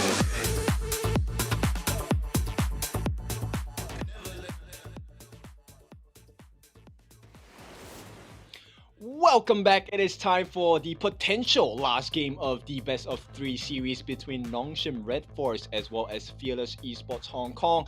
Holler, what was Fearless Esports doing for you in game number 1? They were doing quite a lot. I mean, we saw the Dao Dao show and on the Yuan just kind of take over, right? Just up in front, just doing a lot of damage and just being this nuisance and just like picking them off. But let's talk a little bit about Xinglin, because I feel like Xinglin really made Siri just have one of the toughest games ever. You know, on that Arlie, he was looking to split push, but every single time he was there, he just got caught. It was like, you know, Xinglin just had his number throughout the entire game. Yeah, it's like he did some research on the series, right? And he just pulled off the expose of the century at this point. And now it's going to be a huge mental challenge for the side of Siri, because how do you recover from that? Yeah, and that's going to be the biggest thing, right? We haven't really seen teams really bounce back. And this is one of those things where it's a double elimination, right? This team is not going away. You have a potential to play them. I mean, you're going to play them again tomorrow. So you want to get your strategies right. And at this point, playing hard, even into game 2, just make things difficult for them so that they actually start to fear you. Yeah, exactly. And at this point now, it feels like Nongshim's RedForce solution is, you know what, let's take the Arlie again. It was just maybe a misplay per se. But Fearless Esports Hong Kong, they're going to follow up with the exact same picks here. Yeah, and if it ain't broke, why fix it, right? I think that it's going to be fine for them, and just picking that up. Again, I think that they need to be a little bit more ways to protect the Arlie. I think Siri has the potential to do the damage, but she's very squishy, and it's hard to get away from people that just want to get up on you like the Mayan. Okay, so you know what? Nongshim RedForce, the way they are drafting, it tells me, no, it is not a draft issue. It's really more of a execution issue. Yeah. Now, the big question is, does Nongshim RedForce ban out the Mayan? I mean, it will be interesting to see if they want to do that, right? I think that this is looking to be awfully similar to what we saw in game 1 in terms of the draft. Agree with your thought process that, Nongshim doesn't think it's a draft issue. And I do agree. I think that they're still meta. They were playing things correctly. They were getting the Ogren as much farm as possible on the Haku. So I don't think that that's wrong. They were able to do damage, but it's just like the follow-up. It's like the complementary execution of, or the team fight coordination, so to speak. Yeah, but this time now, they won't have the benefit of the time flux, right? I think time flux for the Sun Bin was huge in the team fights for the side of Nongshim RedForce, and paired it up with the ban onto Princess Frost, right? Who do you go with if you're from the side of Nongshim RedForce? Yeah, look, I'm not a huge fan of the Sun Bin pick. I know you like it. It was just banned here. Fearless Esports definitely had an issue with it, and they decided to ban it. But I think that there are better heroes to get into going into this one. And we'll find out, because, again, this 4th pick by Fearless Esports will be very telling of them. They're going to stick with their D-Ranger. They're going to go with that. But to go into this one, Nongshim, they need to figure out ways to just, again, protect the Arlie. How do you do that? Yeah, you know, it's a double-edged sword, because I obviously am much more aggressive in my mindset. I would prefer Lianpo in the support role for the side of Nongshim, right? So offense is the best defense. Let's make life difficult for them to execute the combinations as well. In fact, with the Tremor Smash, we can kind of proc the legal immunity from D-Ranger, and it's just one stack of it, right? I have 3 smashes. Yeah, I mean, that's one option, right? Just setting that one up. And again, it just kind of creates a little bit more chaos, but it looks like they're going to go with the Angela Motes pick. I like this. You have the Chaos Cinder Cannon Blast combination into the Blazing Brilliance that just burns and blows somebody up. I think Nongshim needed a little bit more help from the other heroes, and this is a nice 1-2 punch to kind of add into that. Oh yeah, for sure, right? Hopefully that will be the knockout blow. We've already seen the premise of having a good Angela that bursts from the Chaos in the Blazing Brilliance combination is something that is really hard to deal with. And one of the things is a tank shredder. So this Zhang Fei might not matter as much. Yeah, might not matter as much, but I think that he has the potential to just, push people away, and just all you want to do is stay alive and potentially, help your own teammates as well. And so the Zhang Fei, again, very meta. I think that it's still a very good pick. You're almost always going to be okay with the Zhang Fei on your team. Yeah, for sure. And at this point, I like the lane pick. I think it looks like they want to mirror the aggression coming in from the side of Fearless Esports, right? So sure, you can have the dive coming in from the Zhang Fei. Our lane will do the same to your backline. Yeah, and the Elaine is great. You know, just trying to jump onto the Angela of the Moats, the last 2 picks. So the Elaine makes a lot of sense. It has a lot of, you know, ways to just get on there and just be like a, you know, attract attention. You can Death at Sunset either aggressively or defensively, depending on what you need. So it has a lot of potential. So again, it kind of rounds out the draft. I like Fearless Esports draft on this one. Yep, let's take a look at how this game is going to go. Potential last game here. Nongshim RedForce looking for survival against Fearless Esports Hong Kong. Yeah, and this would be huge for them, right? Nongshim realizing that they lost the first game, not the end of the world. Let's figure out how to bounce back, really stick it to Fearless Esports. Because right now, Fearless Esports must be feeling good. I mean, if they were to 2-0 both of the squads, you got to be feeling super confident going into day 2. Yep, essentially they have already half punched their ticket to the Kings Championship happening in October, right? Okay, half punch doesn't count, right? If you're gonna go to a carnival or fair, that's not how it works, okay? It's either a full punch or it's nothing, all right? All right, obviously I haven't worked as an ticketing admin before, but you know, this is how it's gonna be. Okay, yes. I just want to clarify because, you know, none of this half punching stuff, it's not going to happen. But all right, let's talk a little bit about Nongshim. Of course, we know that Haku on the Ogren, probably your biggest carry here. But Fearless Esports, who needs to really step up in this game to just kind of close out the series? I think it has to be the Elaine, right? Because at this point, he's going to be the marker of entry. Because Dao Dao is definitely going to tank up the front lines, but Dao Dao is falling a bit low. Here comes the counter initiation as well. Illusion falling quite low. But I don't think there's going to be a killing blow just yet. Cannon Blast does not land on its mark, but Haku's around the corner, and they might be pushing Dao Dao out of space at this point. Going to use the Tragic Beauty and the Mournful Tempo, but here comes the invade. Oh my goodness, a big one. Haku secures that EXP. Yeah, just takes the with his smite. He just then path of passing / surfboards on out of there, and he's going to be fine. Just backing off. Haku just being, you know, providing a little bit of aggression in this mid lane, just taking some of the farm away from Illusion here. Yeah, and at this point, I think I like this aggression, right, coming out from Nongshim. They've stolen quite a few camps already. Fearless Esports has not done the same, but I think maybe they're just having slightly more last hits in the lane. Yeah, and Xingling backing off here. And I think that another one. Oh, and another one. DJ Cully? No? Okay. Yeah. And another one. But okay, Xingling, I think, is the biggest one. I think he was the X factor in that last game. Really set them up for success. Just being able to just kind of harass the Siri, get up on him, do a lot of damage. I think if Nongshim kind of put a little bit more pressure on the Xingling where he isn't able to free farm as much as he did in the last game, I think they're going to have a much better time. Oh, for sure. I like the bait play there with the fake TP from Kyong. That's going to slow down the aggression from Fearless Esports Hong Kong. They could have taken so much more damage onto this T1 on the bot lane.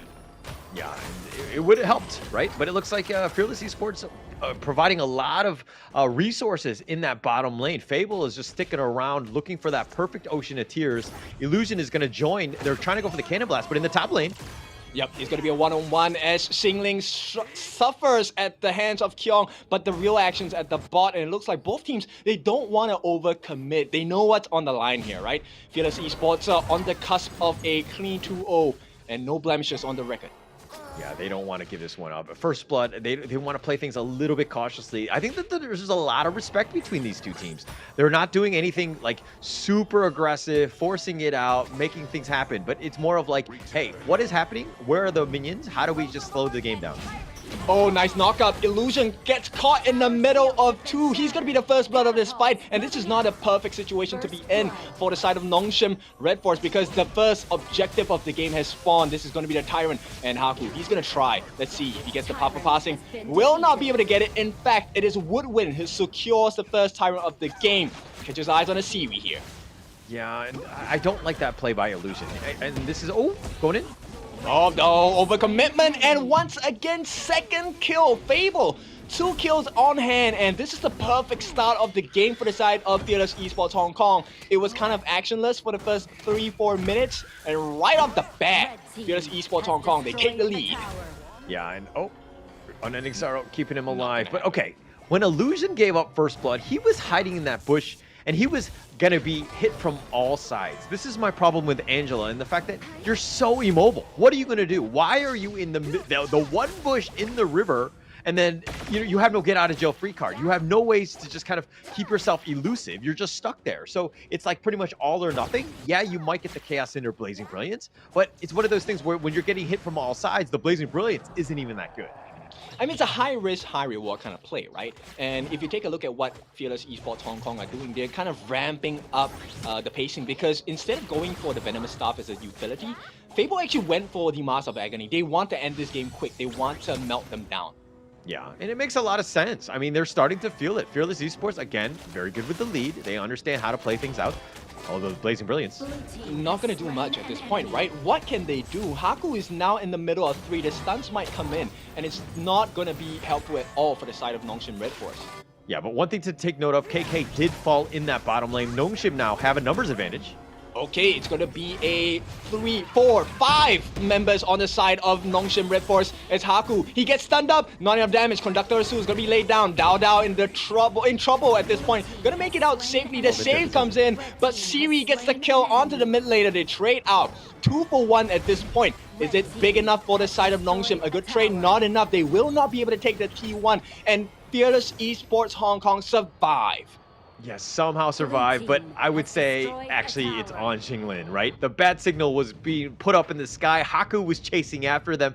Everyone from Fearless Esports was on the run, but then Xinglin came out and just destroyed Haku, got that kill, and that's going to be a huge one. Xinglin with this superhero save. Okay, I didn't notice it, but how did KK die, man? KK just died. He got ganked in the bottom lane. I think he got cannon blasted and then just kind of set up with the Kyung. Okay, so I mean, we do see the merits, right, of Nongshim RedForce's draft with the instant combination. Cannon Blast into Chaos Cinders, instant kill because you have the Blazing Brilliance as well. Yeah, and I mean, it kind of set up. I mean, the draft is decent. I don't have an issue with it. I just feel like it's all about execution at this point. Yeah, but it's tough, right? Because they play from range, and all they have to do on the side of Fearless is to sidestep all of the skills, right? Blazing Brilliance, yes, is a long-range skill, but the range isn't as crazy as all Angela players would like it to be. And Fearless Esports Hong Kong, they definitely know the extension of the range. Yeah. I mean, understanding that is key, right? In sort of any sort of potential team fight, the kiting and the poking and the prodding and everything is going to be super important. So just kind of forcing that out. But Haku, oh, he's going to get caught on. Yeah, he's going to get caught. Conductor so is going to be laid down as well. Haku falling so low, but it is going to be death at sunset. Rightly so. Nice kill on Xingling, and this is going to open up the doors for the T1 on the mid. Dao taking a couple of hits as well. Does he have his ultimate? Will have it as well. It's going to be the Melody of Peace this time. The healing function coming out as they look to put more pressure in the T2. Faye gonna lay down a couple of Cannon Blasts, Chaos Cinders as well, but there's too much damage. Faye is so low, he has to back off, and once again, Fearless Esports take another win, and now the map is open.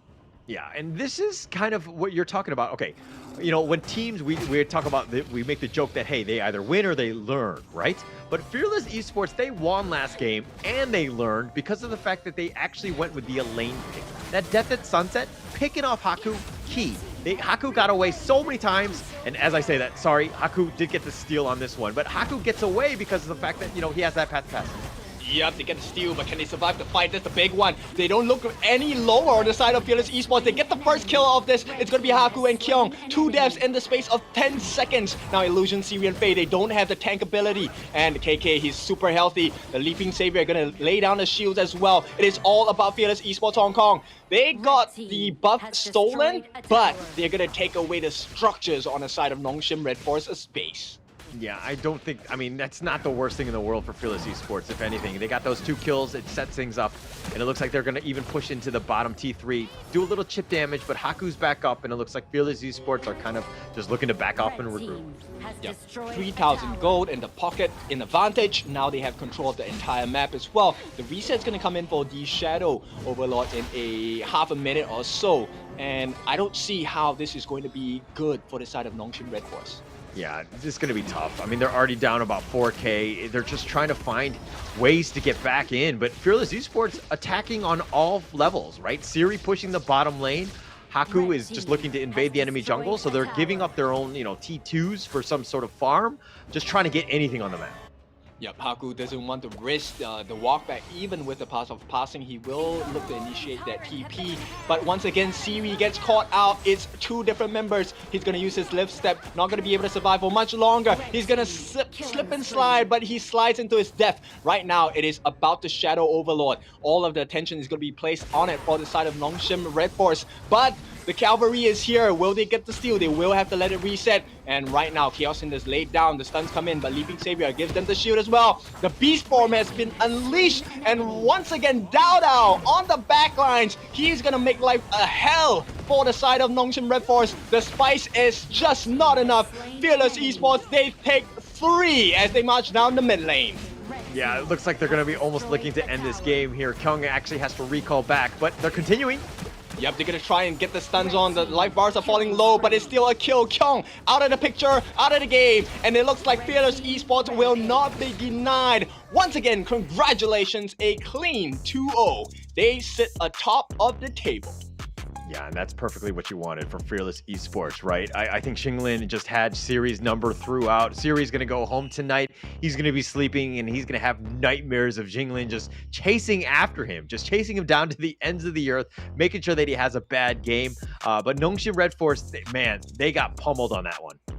Yep, he's gonna need to go for a software upgrade at this point. Firmware upgrade, whatever upgrade there is, right? Whatever updates. But what a game from Fearless Esports Hong Kong. It never really felt like the game was out of their control. Yeah, they were in full control. I mean, throughout. I mean, there was a little bit of back and forth in the other game, and that's always the test, where you're just kind of like feeling the water, seeing how we're going to get it. But once they had a couple openings and they just turned it on, and it was just pretty much all Fearless Esports from then on. Yeah, exactly. And for once, we see the Tyrants here having some success onto the Gorge now. And it looks like it's not the hero, it's the player. Okay. No, I do agree with you. I think he had a great game on this one. I mean, he really stepped up. 3-1-6. He had about 8,000, which is only second to the team. I mean, to Xinglin. But man, Xinglin, this guy is on another level. As the Clash laner, he's so independent. He's a strong, independent man in that top lane, just doing so much damage, making his impact heard or felt throughout the entire game. Yeah, and you know what? This time Fable really did it for me. His choice to go more aggressive in itemization first really changed the game because he put a stop to the growth on the side of Nongshim RedForce. Take a look at the damage that they dealt across the board. This time, it's much more even across the entirety of Fearless Esports, right? But 66,000 and 62,000 coming out from Dao and Fable, they were so painful. Yeah, so painful. And of course, that's just hero damage. I mean, we talk about how Fearless Esports are just so balanced across the board, right? In terms of all the players, everybody's stepping up, everyone understands their roles, and they're just kind of taking the fight to Nongshim. They were not able to recover from this, trying to struggle, and the gold graph speaks of this, right? In the sense that it was almost all Fearless Esports almost the entire way. Yeah, a steady bubbling growth, right? And This is all because they understood, hey, let's not make the first mistake here. They took the first blood instead, right? They learned from their mistakes. Like you said, game 1, they gave the kill over to the Ogryn. So Haku had a great start in game 1. But this time they say, no, Haku, you will not get the first blood. We will take out your members instead. Yeah, and I think that Nongshim, going into this one, they were like, this is the draft we want. It could not have been any better for them. So I think that, again, considering they picked the same draft in 2 games back to back, says that this is the draft that we want to test and we want to go with. But the fact that Fearless Esports dominated in both of them, this has got to be very discouraging as Nongshim, and they need to go back to the drawing board. Yeah, it's just a better understanding of the heroes, right? They fully understood Illusion's range, and they just played around that circle of that damage. And once again, MVP Dao, he made sure the distancing was always correct. He dove when it mattered. He made sure the distance was always far away, and Illusion could never hit that damage counter onto his counterparts on the team. Yeah, for sure. And I think that, I think production was just like, hey, we don't want to update this screen and we're just going to have doubt. No, I'm just kidding. Okay. Of course, he's going to be the MVP. He just like his vision, his damage, everything that you want to do for the Yuan he's just been on point. And the fact that they were like, hey, we're going to give up the Ogryn. We have the Yuan. We're going to be fine. We have nothing to worry about. We know how to counter him. Yeah, you want this, you want, right? So this is Fearless Esports Hong Kong. They are going to make it out into the second day of the competition atop of everyone, not dropping a single match, 2-0s across the board. Now, this is going to put them at the best chance of qualifying in and representing the Pacific region's play-in for the Kings Championship. Yeah, and we want the best coming in from the Pacific squad, right? I mean, there's only 3 teams here, but it looks like they're really showing up. I mean, they're the Pacific Open Series champs, and they might even win out in the Pacific play-in as well. Well deserved if they can move on. But of course, I'm getting way ahead of myself, considering we have a whole nother day with 3 more games. Of course, it's going to be SCARZ, it's going to be FE, Fearless Esports Hong Kong, and of course, Nongshim. The round robin, the secondary one, is going to happen tomorrow. Oh yeah, for sure. And tomorrow will be a tougher day. So you know what? Today has been a day of feeling each other out. They kind of know, okay, these are the standards. These are the inclinations of every team. So tonight is a very important timeline for all 3 teams. How do we, reinforce the strategies that we have? How do we make ourselves even stronger? Tomorrow is not going to be a day of clean sweeps, right? So tomorrow we will see you back here again at 4 p.m. GMT +8, where Nongshim RedForce going to take a return game against Fearless Esports at the start of the day, and then we'll have our rematch between SCARZ and Fearless Esports, and finally we will conclude with SCARZ against RedForce Nongshim. Now, Yeah. tomorrow, I'm expecting 2-1s across the board, man. Yeah, I'm hoping so, right? I think both of these, all 3 teams right now have learned quite a bit. I think that tomorrow is going to be even spicier. Teams are going to just want it more. They're going to have the right counters. They need to do their research. So it's going to be very interesting going into day 2. But of course, we had a great day 1. Thank you, Kindo Fu. And my name is Haller, and we will see you tomorrow.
Never let them tell you what you can't do. Gotta change your way.